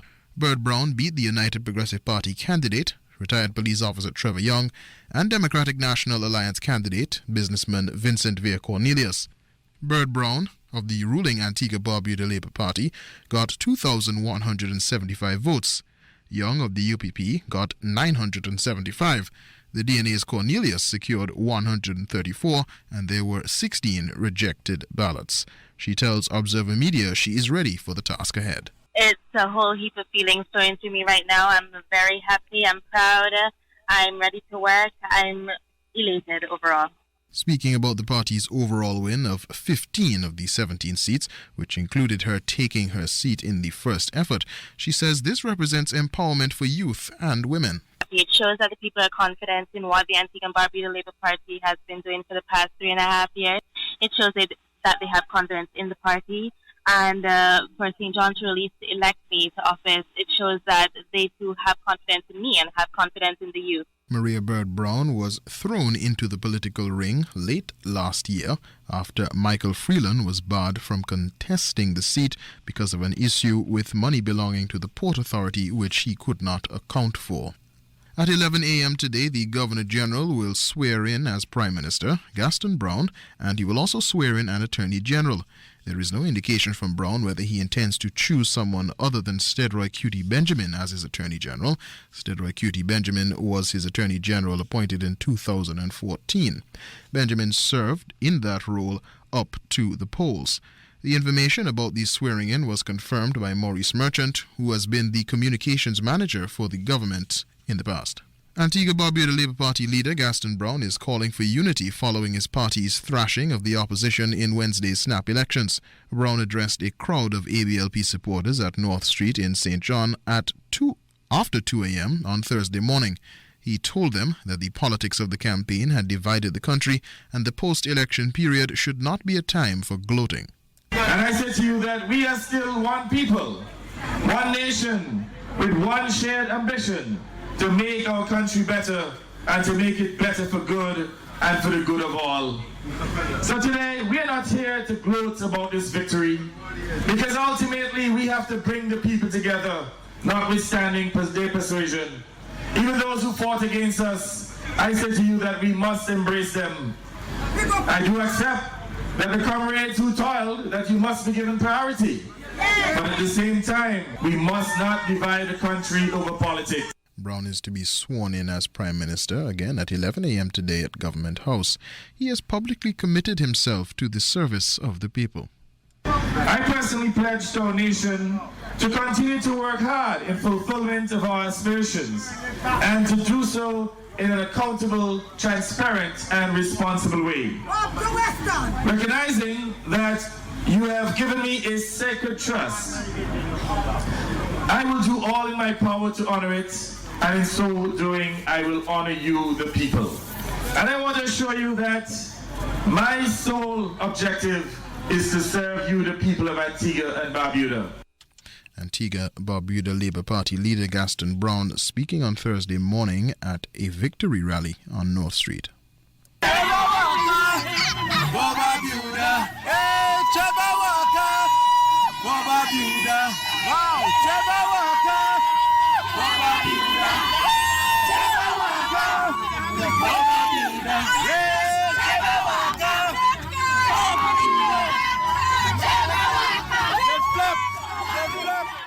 The atmosphere at the T.N. Kernan Primary School was like that of a carnival last night, with the people of Barbuda singing, dancing, and chipping down the road to celebrate the election victory for Trevor Walker.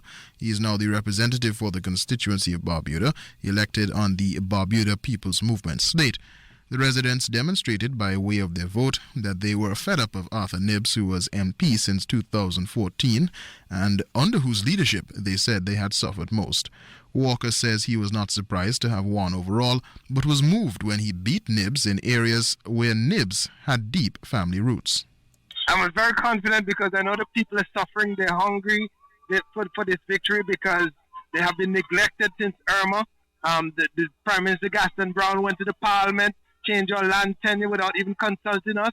I mean, he made us come over to Antigua like they did in the transatlantic days to vote 25 miles of ocean. I mean, we had to come here and vote. I mean, what else can the people go through? So the people have said tonight, listen, enough is enough. Walker won 558 votes and Nibs got 429 votes. In the last election, Nibs won by 1 vote. A total of 1,165 people were registered to vote in Barbuda, and of that, 1,021, or 87.64%, turned out to vote. Some flew in and scores travelled on the ferry, as this time around, Barbudans were required to vote on mainland Antigua. The party Go Green for Life, represented by Primrose Thomas, secured 13 votes. Independent candidate Ralph Francis got 4 votes, and there were 17 rejected ballots. ABLP leader Gaston Brown is offering his own reason for why the party lost the Barbuda seat to the Barbuda People's Movement, the BPM. He accuses Barbudans of expecting too much of the government following the passage of Hurricane Irma. The ABLP leader was speaking to Observer Media and other media houses at the Villa Primary School on Thursday night. We did our best. Fundamentally, there's a major resource constraint, and we would not have been able to satisfy the requirements of the Barbudans. A significant amount of the Barbudans have this type of attitude that Antigua must supply all it needs, no matter how unreasonable they may be, no matter how onerous. And you would not believe it. Within the last few months, we would have signed over, I would say, maybe 100 duty-frees for Barbudans to buy cars here, and they would not utilize their own proceeds to rebuild their homes. As far as they're concerned, it's the responsibility of the government. And those are the type of unreasonable positions that we've had to deal with.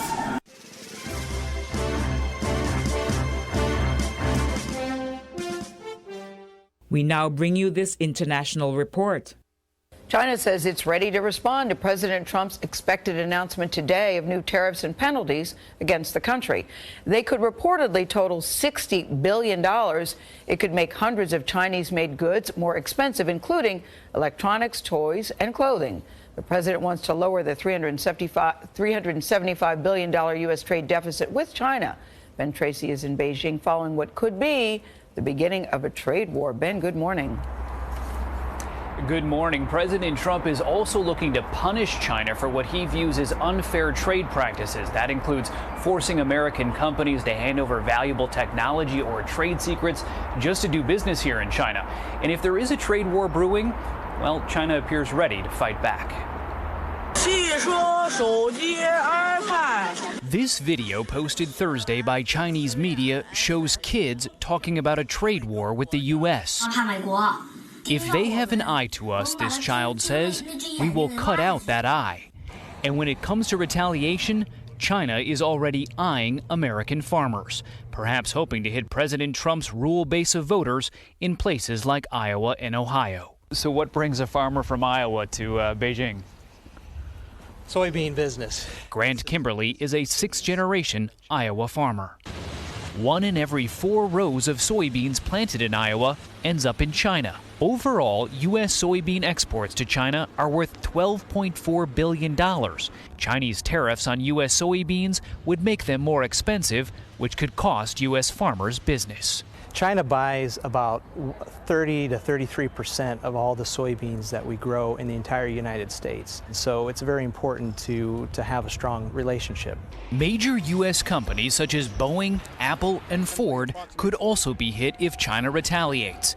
Tianjung Wu is a Beijing-based economist. Given that the government here keeps saying we don't want a trade war, is there any chance they just let this go? I don't think they can let it go. I mean, just looking at the domestic politics, it will be showing the weakness to just let it go. China definitely wants to retaliate somehow. Now, China could retaliate by making it harder for American companies to do business here, but analysts we talked to said they think China's going to really try to avoid a full-fledged trade war because that won't be good for its economy either. John. Ben Tracy in Beijing, thanks.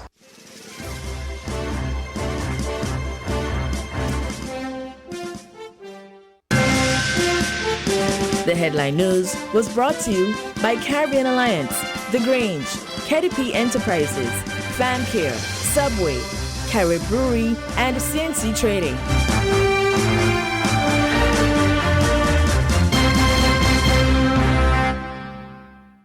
Did you know that the Grange Healthcare Facility is the first purpose-built non-governmental healthcare organization on St. Kitts, offering 24-hour nursing, therapeutic, and residential care for older adults? It's situated at Otley, 7 miles east of Vastair in beautifully landscaped surroundings.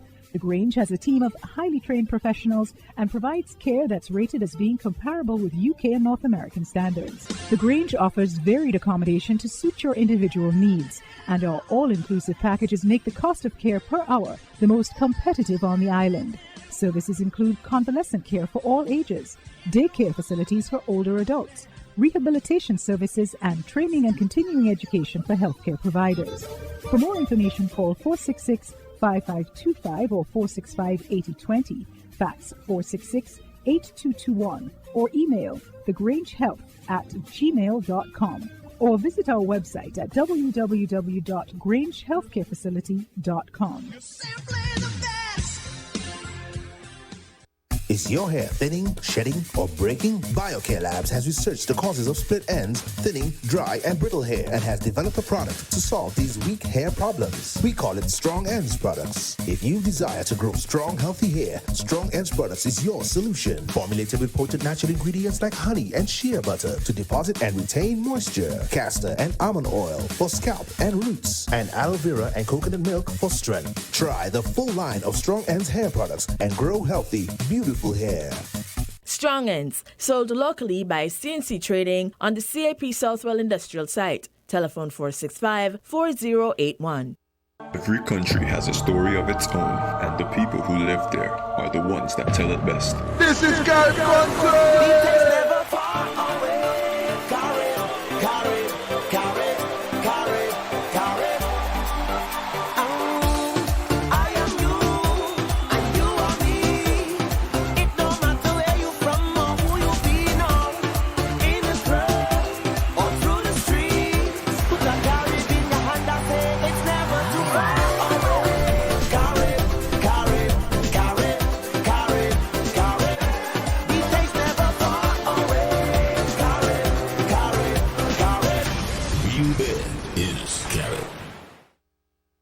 Come to Subway and eat fresh. Try our daily specials. That's right, we have a special every day at Subway. Come in today and eat fresh. Stay healthy. Protect your lifestyle with Caribbean Alliance Insurance. Tilly Wall with a local reputation and service for second to none. Securing you is our mission. People that you can trust, your business, property, we got you covered. Motor or personal, whatever it is, we've got you covered. 130 years in this business, we've got you covered. For all your insurance needs, visit or call us at 465-2631 or 469-5303. DeLeo Walwyn, people you can trust. Shipping your cargo shouldn't be a hassle. It can be as easy as a single call to Amerijet International, your worldwide cargo transportation solution. We provide all the services you need to ship your goods anywhere in the world. Whether your shipment is fresh, frozen, large or small, alive or hazardous, you can count on Amerijet to deliver it safe and sound. Amerijet International, by land, sea or air. We get it there. For more information, visit us online at www.amerijet.com or call us at KDP Enterprises, telephone number 466-9595. We're different. We're 98.9. 98.9. Win FM. Win FM weather. It's a super big blowout sale. Don't miss this opportunity to start up your own restaurant. Come on down to Ballyhoo Restaurant in the Circus Bastair, Wednesday the 21st to Friday the 23rd of March, and get your pick of gently used commercial appliances and furniture, like cups, glassware, eating and serving utensils, tables, chairs, fryers, deep freezers, large food storage coolers, and more. Sale times are 9 a.m. to 12 noon, Wednesday to Friday at the Ballyhoo Restaurant. Be the first to get there. When is the last time that you've had lunch or dinner away from home? The ambience of Sweet Cane on Port Zante provides you with that touch. Sweet Cane daily specials include burgers, wraps, soup, and tasty seafood dishes. Sweet Cane also caters for events and special parties. Call our Sweet Cane hotline at 465-4345 or 665-7628. Sweet Cane, they've got the touch.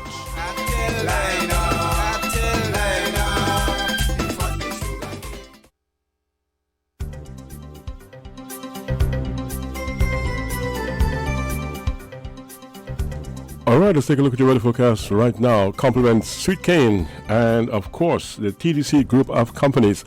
Well, today we expect sunny skies for most of the rest of the day. Moderate chance of showers.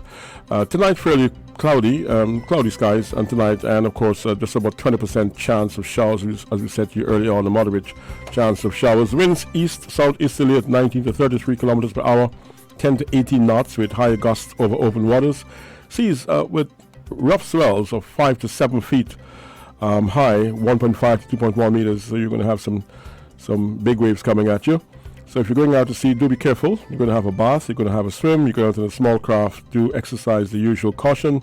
Today's temperature, a high of 88 degrees Fahrenheit, that's 75 degrees Fahrenheit, a low. That's a low of 75 degrees Fahrenheit. So let's do that again for you, just in case I'm confusing you.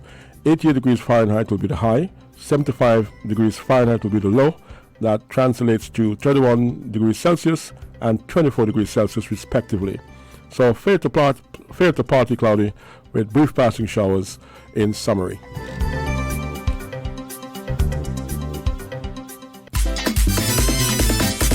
When is the last time that you've had lunch or dinner away from home? The ambience of Sweet Cane on Port Zante provides you with that touch. Sweet Cane daily specials include burgers, wraps, soup, and tasty seafood dishes. Sweet Cane also caters for events and special parties.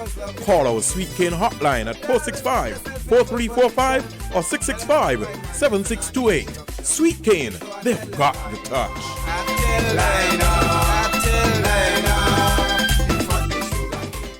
Reliability, performance, longevity. This is how you know that Yamaha Outboard motors are the best choice. With superior performance and efficiency, Yamaha Outboard motors are for the greatest value on water. Yamaha Outboard motors. Reliability starts here. Get yours today at the TDC Automotive Divisions for as low as $100 per week. Or buy it cash and get $750 cash back, free gas vouchers, and much more. Plus, earn big bucks with every successful referral made. Visit TDC Automotive today. Terms and conditions apply. Found the South 98.9 FM. Hi there, good afternoon to you. Thank you so much for choosing Win FM 90.9. We continue with Voices, and the segment of Voices comes to you the very best wishes of Courts, SL Horsford Flow, and KFC. Get big rewards with Quartz. It's easy. Just update your existing Quartz Ready finance account, and you could be the winner of a 32-inch TV. You heard right. Update your current credit account for a chance to win a 32-inch TV. Other prizes to be won. Offer valid until March 31st. Terms and conditions apply. See in-store for details. Get big rewards. Update your account for a chance to win. Only at Quartz. Quartz. Bringing value home.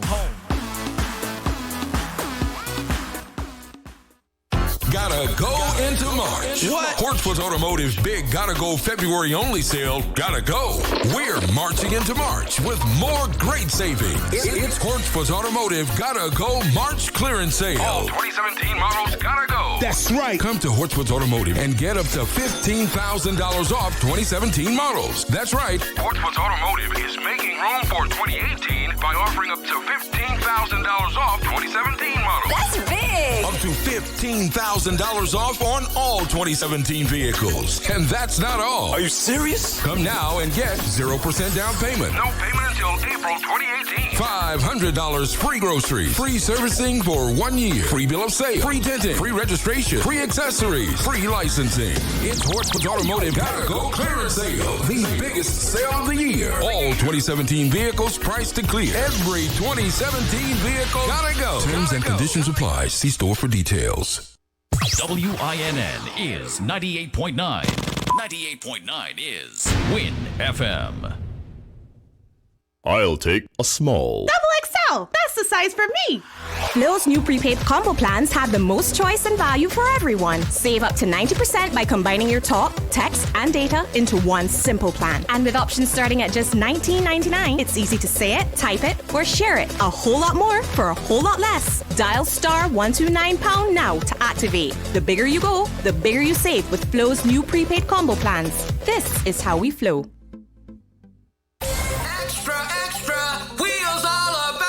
It's Hortford's Automotive Extra Special Sale on all 2017 Nissan buses. In addition to the already low gotta-go price, For March only. we will offer 4 free tires with every purchase. That's right. You'll get 4 brand new quality tires with the purchase of a Nissan high roof bus. $1,500 in free gas. No, you're not dreaming. It's real. With the purchase of a Nissan Eurovan 2017 model, You'll get $1,500 in free gasoline. and remember, you still get huge discounts along with 0% down payment, No payment until May 2018. $500 in free groceries, free bill of sale, free servicing for 1 year, free registration and licensing, free tinting. It's Hortford's Automotive Extra, wheels all about it. Extra Special Sale on Nissan buses for the month of March only. See store for details. Terms and conditions apply. How does it feel when you got that feeling? You got the flavor you love. How does it feel when you know you're not dreaming? There is nothing above. How you feel when things come together? How you feel when everything nice? How you feel when you savor the flavor, the feeling you get when you taste every bite?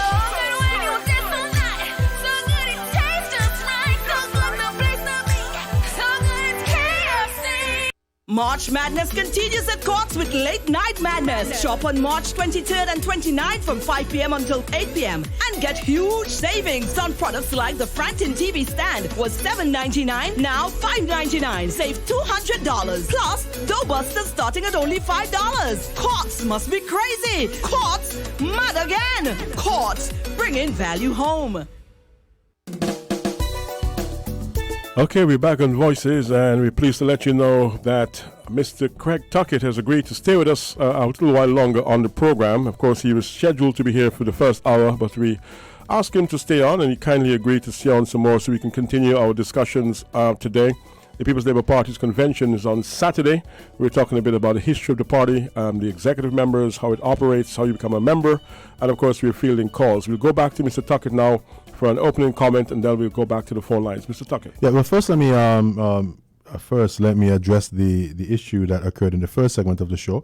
I have been reliably informed that the young lady who called in from United States is indeed a well-known contributor to the show, and she is indeed a supporter of the People's Action Movement. So let me apologize for that, stating that I doubted whether or not you were a genuine supporter of the People's Action Movement, because again, I wanted to highlight the fact that there have been a lot of fake personalities, not only on Facebook, but also in calling programs, being actually saying that they are supporters of this fraction or that fraction and trying to basically be a detractor. I'm not saying that you were, I'm just saying that I apologize for that, and I'm sorry if indeed I have offended you in any way.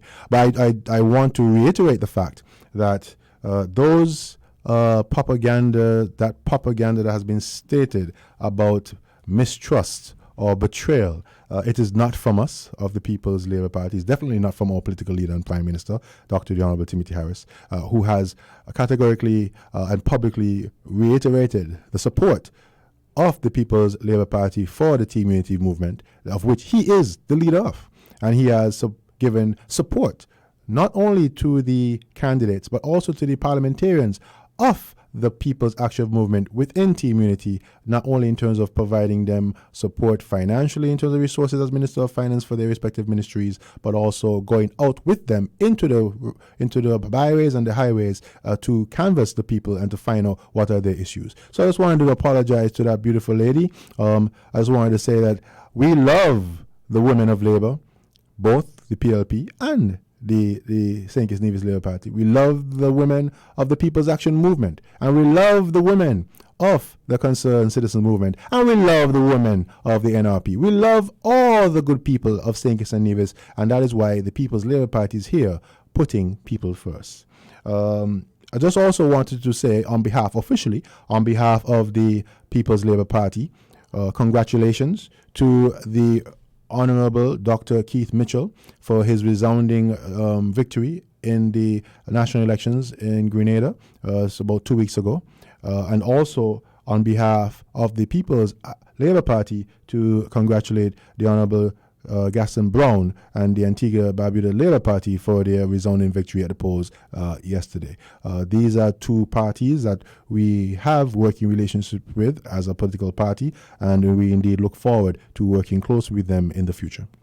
All right, we'll take your calls, 466-0989, 662-0989, 762-0989. Caller, thank you for calling. You're live and on the air. Good afternoon again, Mr. Brackett. Yes, sir. Good afternoon. Go ahead, please. Yes. Mr. Tuckett obviously struggled with my questions. Whoever heard of a Labour Party having putting people first as its guiding principle? So it begs the question, which people? Is it the big business people who the Prime Minister said he gave millions in tax breaks to? It's certainly not the little people whose children must now do without laptops because that program was stopped. And you notice how he completely ignored my question on campaign funds? That's transparency and accountability for you. It was interesting, too, how Mr. Tuckett contorted himself trying to explain PLP's position on constituency reps, right, to the PAM supporters who called in. You see, Mr. Backus, it's a question of trust. As he quite rightly said just now, right? Trust has always been a problem for coalitions. I said that right now? Because the formation is usually out of convenience. And there's a lot of problems inherent with that. The Prime Minister cannot be trusted because of his record. How he ascended into power by essentially turning on people who previously supported him while joining with previous political enemies who he used to lambaste. So it's obvious that he will do whatever it takes to get what he wants. Okay? So not even Mr. Tuckett can actually vouch for what the Prime Minister will do. Again, thank you for your call. The reason why I couldn't answer your comment earlier is because I was trying to deal with the many comments that we've been getting from the general public, not only in St. Kitts and Nevis but overseas, who are listening to the program. And of course, as you know, we had to cut quickly to the news. So let me address that issue first with the campaign financing. I think, Mr. Backett, you could bear me witness. How many times have I come on to this program and addressed that issue? I would say actually 2 times. Once, just as at the last convention, and also a second time with your reporter, I forgot his name. And I have categorically dispelled and demystified the smut and the mud that was being attempted to be thrown and did not stick, because I washed it off with some discipline and some bleach, as it should be, because that's what it is, smut and mud, and trying to discredit our leader. And I would like to say, I suppose, as being one who was involved in those discussions at the executive level of the party, those things were red herrings. We have dismissed with it. We have moved on. And for persons to try to continually bring it up as an issue, which is a non-issue, is desperation in my view. But again, everybody is viewed to have their freedom of speech, and I will encourage you to continue to do so at your will. Also, in relation to my answer to the good woman who is a People's Action Movement supporter, which have now been clarified, and I did apologize again. I think I have addressed that. It's an issue of we are there as a party who has built out the party in all 8 constituencies because the Team Unity chain is as strong as its strongest link. We will give support technically and also resource-wise in terms of human resource to reach to the people who may be a candidate who is of the People's Action Movement in Team Unity is unable to reach, and we will continue to give that support as we are doing now. And so in relation to running candidates, I think that was made that clear again.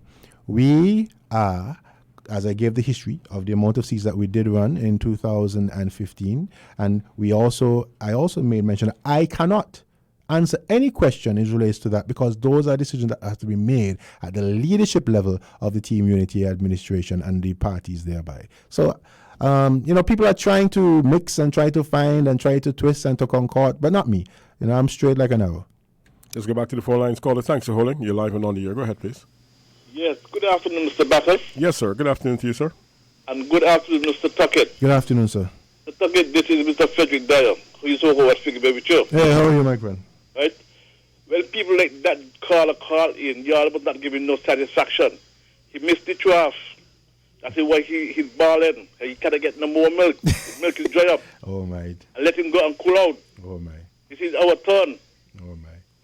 But anyhow, Mr. Tuckett, I'm asking you to ask the ministers in government for me. If they could please come into Central and help out these people in the Central, because we doesn't have anybody to represent us in Parliament, and we in Central need someone to come to assist us. That is all I'm trying to ask. But that caller there, and all the program he goes on, he tries to criticize this government as though the government is not doing what they're supposed to be doing. Dr. Douglas never do nothing wrong for him. But I will tell him, if you see him, if you want to meet me, tell him come to Port Zante, where I work, and I'll let him have it. Because he missed the trough, because the trough milk dry up. And have a good afternoon. Thank you, my friend. Thank you, caller. We go back to the phone lines. Call you live and on the air. Okay, we missed you. Do call back. Our numbers are 466-0989, 762-0989, and of course 466-0989. So we do cherish your calls. So do call back if we inadvertently cut you off. All right, you're back. So, hello. Hold on. Hello. Yeah, Mr. Bacchus. Ah, there you go. Yes, sir. You're live. Hello, Go ahead. Good afternoon, sir. Good afternoon, sir. Go ahead, please. You're live. I'm live on Win FM. Excellent. Well, Mr. Bacchus, I'd like to have that guy there with you on the program at the moment, because this is serious business. These guys are playing with the people in the Federation. Mr. Tucky, let me tell you something. The centers in this country belongs to everybody in this country. Mm-hmm. The center in this country belongs to everybody in this country. Yes. When Douglas was in power, you all used all the center. Mm-hmm. You get it? Yes. So I'm letting you know from today, let the center be open. I'm sorry about that, caller. We got cut off. Caller, do call back. I can attest to you that we did not cut you off. Something happened with your phone. Do call back. Call you live and on the air. And good afternoon to you. Good afternoon. Yes, good afternoon. Go ahead, please. Well, the last caller sounded like he threatening. When he called back, he telling me sound like he threatening. And Mr. Tuckett, yes, do not let him disturb you. Listen, keep batting cover. When they come in with the googly balls. Tell the man why he not come in and ask why Douglas victimized so much of people. Me sure there was two, up to now, two. Tell him every time he come call, they talk about victimization, what Douglas do. Do not let them distract you, please. Yes. Whatever Timothy Harris has us calling, he's the Prime Minister, and that will hurt him. He will be there. Once he looks for us, he will be there. And as the man said about Central, to Central to clean up. Right? Because John L. Powell is what to call it? Constituency. Number two. And, yes, to take. The caretaker. And we call him vote again like that. So, we want him, Central, Prime Minister, please to look after him, may come in. Refer him and tell him keep his head high because he's better than them. Mr. Tuckett, you know me, whenever you see me, do not know let nobody else come over, come distract you. Thank you. Say what you got to say, and you beg pardon, and let's stop at that. Let it talk and eat up himself. I don't know every program this man coming in. You mean to say he was with them for 20 years? They was so hot him, why he just come in? If they're doing good, cool out now. You mean nothing at all? He saying that do nothing at all. Everything is wrong. Thank you, sir. I hot soul. Thank you. And I just wanted to just before you go, Mr. Tucker, just let me say the caller made a comment about victimization that WinFM cannot substantiate. But of course, we know the back and forth in the talk that goes with political supporters making allegations of victimization. Yes. But she's particularly called someone's name. She said Douglas victimized, and I want to make it clear from the station standpoint. From a legal standpoint. We have heard Right. allegations of leaders victimizing, but we don't have before us any proof that you could take to court of law. Right. So I just want to make that clear that we do value your free expression, though. Yes, I just want to make it clear that we don't have anything before us to substantiate that claim. Let's go back to the phone lines and invite this caller. Yes, caller, go ahead, please. Hello. Hello? Hi, yes, you're live and on the air. Go ahead, please. Yes, good afternoon, Mr. Bacchus. Yes, good afternoon, ma'am. I don't think that the center is the opposition problem right now. You know, what is the problem is the Prime Minister. That is all the problem, and they're doing everything in their power to get the people of the People Action Movement confused. And asking them to just bite and blow. Okay, they're just trying to confuse us. All right? All right, ma'am. The center is not the problem because the center there. They let them ask to the center and fit themselves in. So it's Harris again for Prime Minister. And we going over convention in the village. And I would like him to come and ask some questions if they have any question open on the floor. Bye. Okay, bye-bye. Thank you very much for your contribution, Mr. Tucker. Yeah, so just wanted to reiterate that our convention, our second national annual convention, will be held that Saturday on the 24th of March, right there at the Patsy Allers Playfield, starting promptly at 2 o'clock. But we would like all specially invited guests and the general public to be seated and present by 1:30. And we will indeed be there to show you how a new, exciting, active political party does its transparency, does its democratic constitutional process in terms of bringing a convention of this nature out into the public, to the masses, right there into the communities. And so it's open for all, but it's not open where, as was mentioned earlier, for a person to come and ask questions there. We are going to have a public session that affords persons to hear from our fraternal sisters and brothers politically, to give fraternal greetings, to also hear from the various speakers who will be coming, especially the specially invited speaker, and also to basically see how we put on a show. So that is something for us to highlight. It's going to be historic, and all are invited to come out and to be a part and to, of course, view how we put on this very important national convention that's going to be held this Saturday, the 24th of March, starting promptly at 2 p.m. In relation to the centers, I don't want to answer. I am not here as a government minister. I want to make sure I make that lucidly clear. I am here as the deputy chair of the People's Labour Party, and the People's Labour Party is one of three components of the Team Unity movement, which is now the government under the leadership of our political leader and Prime Minister, Dr. the Honorable Timothy Harris. And so I am here to do my best to, engage the people. I'll answer questions as I can. Those that I feel I should not, I will not, because most of the questions have been well answered and articulated by our leader in many forums, and also by the various leaders of the Team Unity administration. And so there's nothing that I need to add that has not already been said. But again, we are all about transparency. Good governance is all about the democratic process, having the opportunity for persons to express their freedom of speech, which is a right, and also afford them the opportunity to be free to associate with whatever political party they so desire.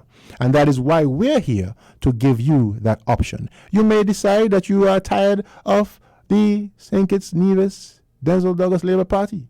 And so we are offering our arms of friendship, of camaraderie, and say welcome. All are welcome. And we are indeed in the family of unity. And so that is what we're here about, and we like to encourage persons to consider us. Look at our track records, look at our words, and see if we do fulfill what we say we will do.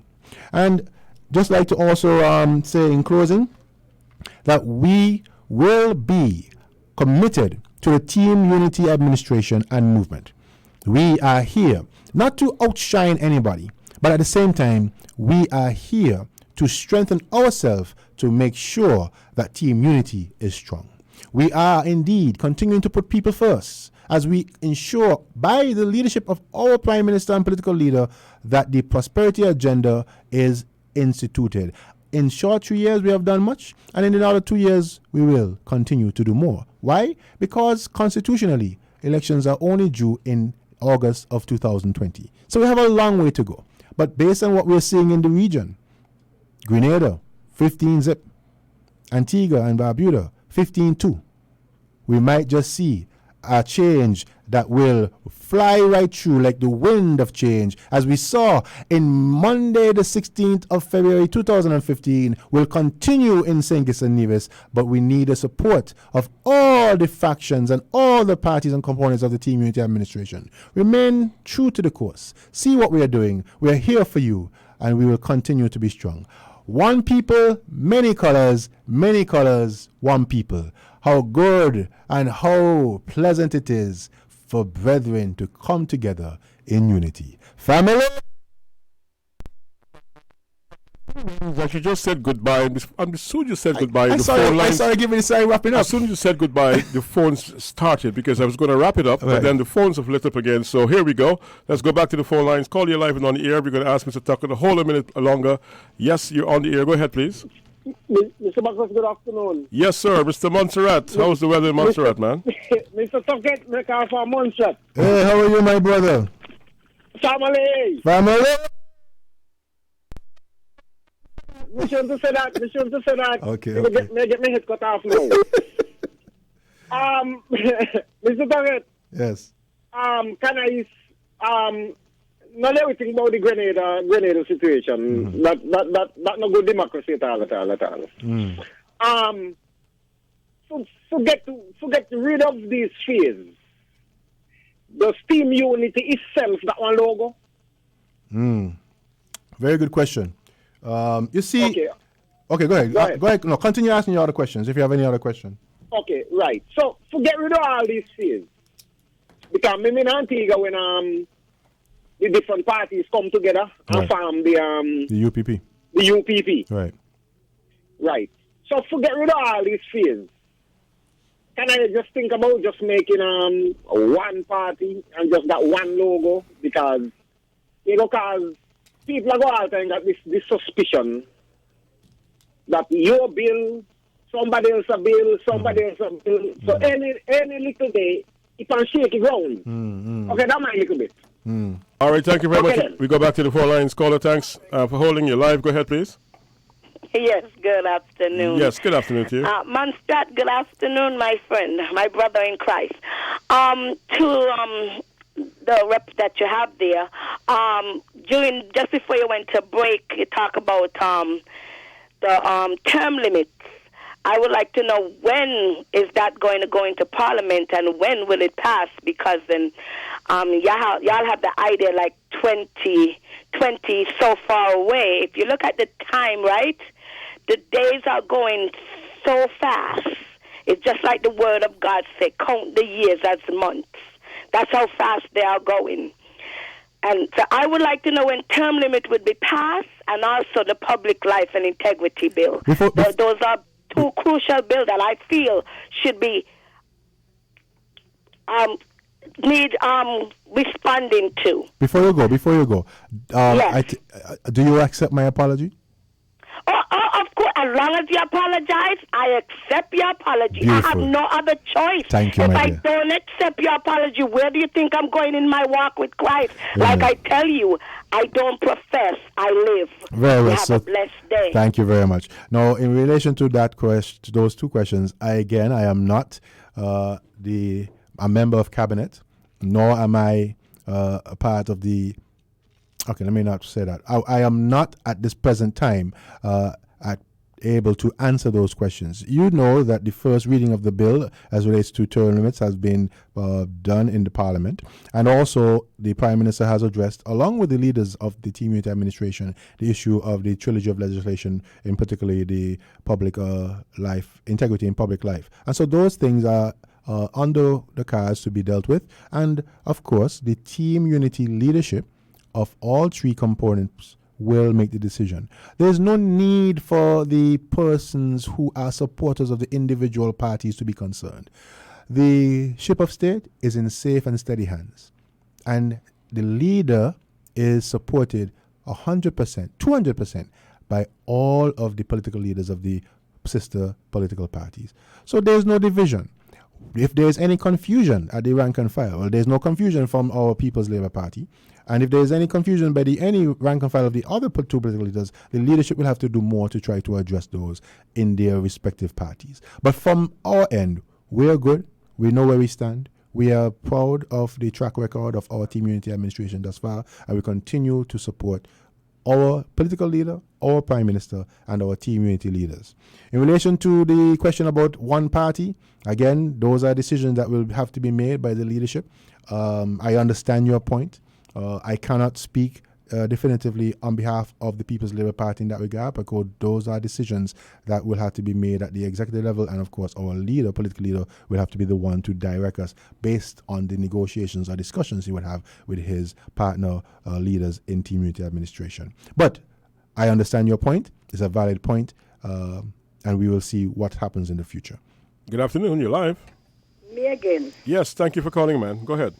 They get all 20 years ago. They're still getting all the 3 years.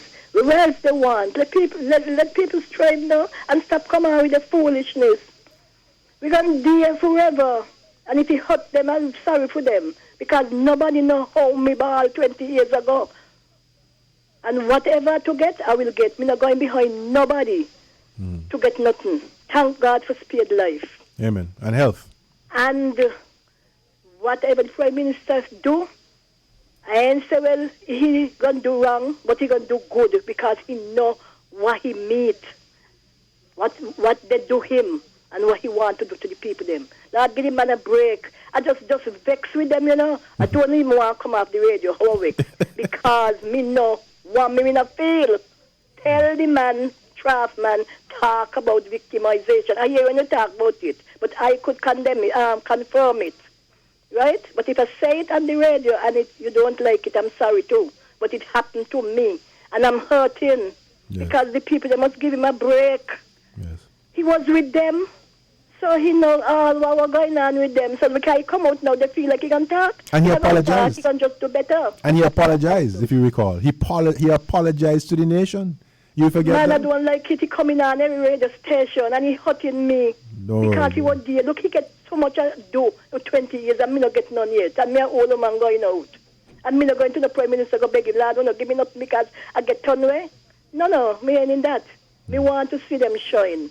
Amen. For the country. Country above self. Thank you. All right, thank you. But let it be known as well, the Team Unity administration is concerned about the issues of every single person. And so I'm concerned about that beloved mother who just mentioned just now that she had experienced victimization and she has, basically been out in the cold. I would like to encourage you to get in touch with your representative or the Prime Minister, and we'll see what we can do to address your issue. Good afternoon, caller. Your final caller for Mr. Tuckett today. Go ahead, please. Oh, okay, great. Yes. The lady, right? She has to remember that better was promised. Okay, so regardless of what happened in the past, we expect better. All right, and I laugh. I'm amused about this thing about the chaff. They obviously don't know me. Right, I can state categorically that I had absolutely nothing to do with any chaff. Okay. But be that as it may, I guess they have to find some kind of reason to if they can't rebut my points. I have rebutted your points. But I have rebutted your points. No, you haven't. Yeah, well, that's a matter of perception. You're giving answers, but that doesn't mean that. To me, if you haven't investigated something, then you don't know the answers. You're just going by what somebody else said. Oh man. Okay. I hear you. I was outraged though at the disrespect meted out to citizens by the continuing misuse and abuse of the national media by the unity government. Okay, it's shameful and shameless. And even their own supporters are calling them out for it, right? Because it's so blatant and in your face. I mean, it's total disrespect to citizens and the media professionals working in the national media. Their own supporters are calling them out on it? What do you mean? Exactly? Oh, yes. Because I can't allow you to keep saying things without challenging them. What do you mean? Call into this radio station saying that it is time that we free up the national media. They have said it. That we what? I didn't hear you. That it's time that we free up in the manifesto, it was said that opposition would have access to the public media, that kind of thing. It has not happened. You're saying it's not happened. You're using the media as a propaganda tool. It should not happen. Okay, that's not good governance. That's not how a nation that is supposed to be democratic would work. You know, I mean, I understand the pressure that some of the professionals are under. Okay, but some of them bring it on themselves, because looking at it last night, you know, you see the video footage clearly showed that the speakers had accompanying video footage that was orchestrated. It had to be orchestrated by some hack work in there. Okay, but what I also noticed, the Prime Minister was his usual bombastic self, blaming Douglas at every turn. I mean, something has to be amiss when a Prime Minister has to spend 90% of what is supposed to be an account of his stewardship on that of his predecessor. I mean, that sounds like an unhealthy obsession to me, right? I don't know why you don't just challenge Douglas to a debate on leadership. But even though he has beaten him in the last election, I think he's still suffering from Douglas phobia, right? Douglas's shortcoming is his temperament, but when it comes to intellectual things, I mean, Harris is no match for him. Okay? You know. But just one more thing. Back to that meeting, right?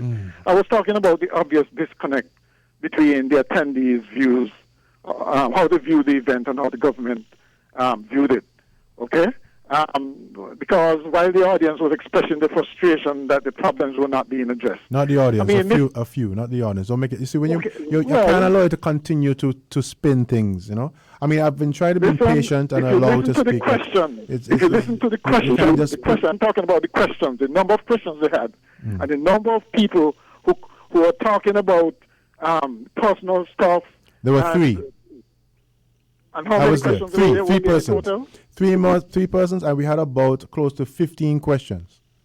I don't think it was as many as that. Okay, 10. You want to say? I'll give you 10. And these were not. And these were questions. They weren't just coming. I don't know what side they were they were bringing the questions from. But I mean, even well-known supporters were questioning stuff that you all were doing. Okay, and Mr. Hamilton's answers didn't help.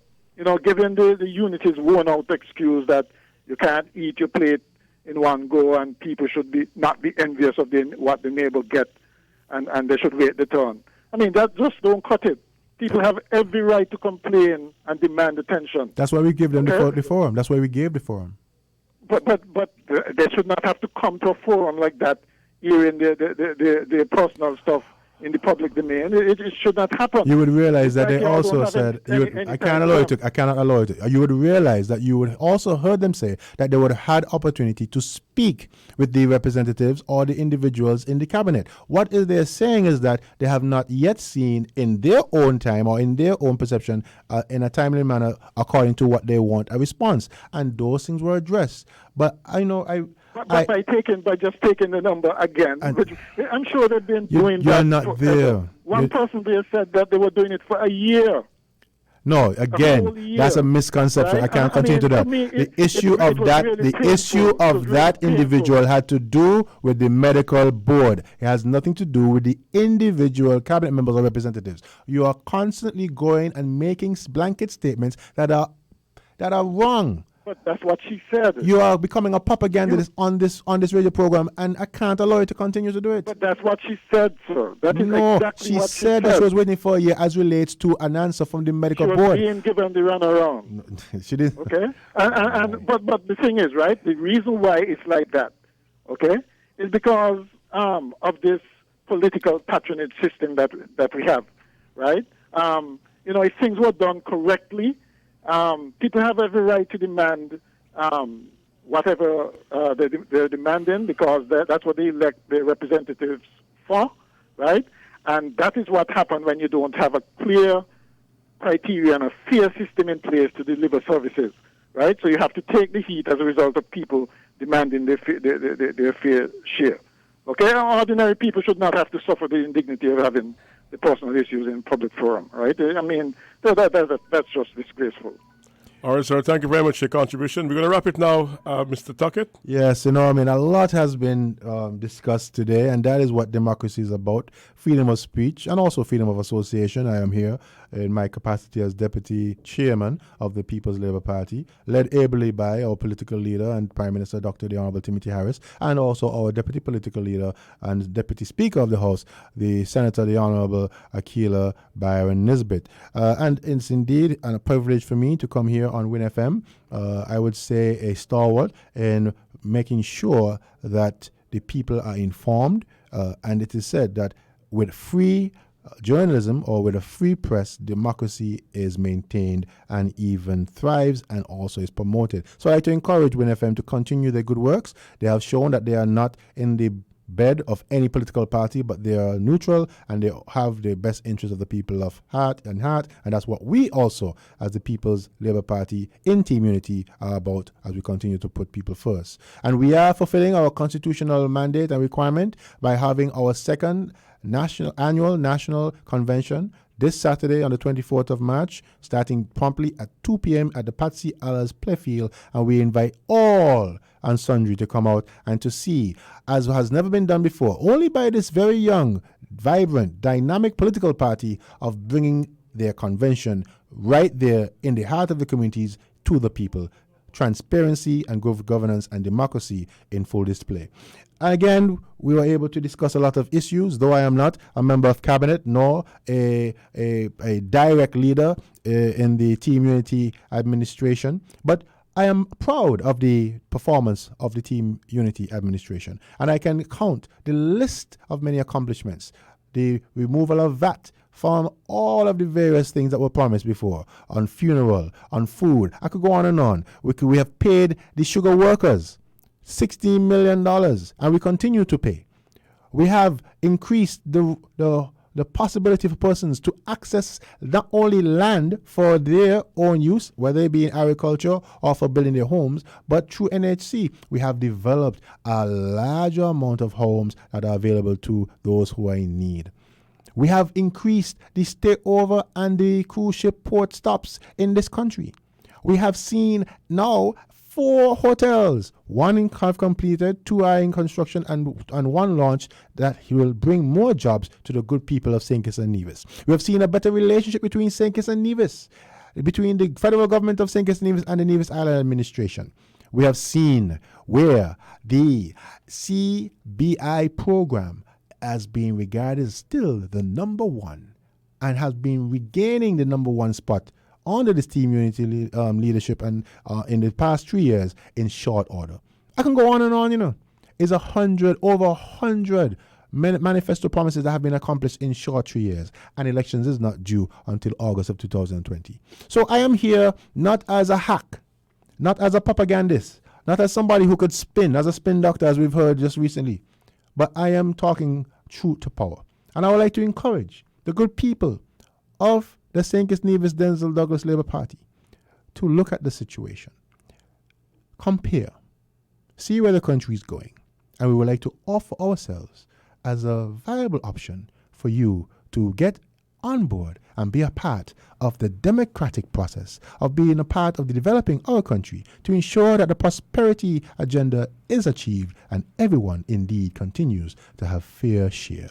We will be there for you as we put people first, and we look forward to see you this Saturday, the 24th of March, right there at the Patsy Allers Playfield, promptly at 2 p.m., and be there to celebrate a new beginning. Thank you very much. That was Mr. Craig Tuckett, the Deputy Chairman of the People's Labour Party, spending some time with us today on Voices, and of course fielding your questions and responding to your comments. We want to thank him very much for being a part of our show today. Let's say good afternoon to our partners. I'll take a small. That's the size for me. Flow's new prepaid combo plans have the most choice and value for everyone. Save up to 90% by combining your talk, text, and data into one simple plan. And with options starting at just $19.99, it's easy to say it, type it, or share it. A whole lot more for a whole lot less. Dial *129# now to activate. The bigger you go, the bigger you save with Flow's new prepaid combo plans. This is how we flow.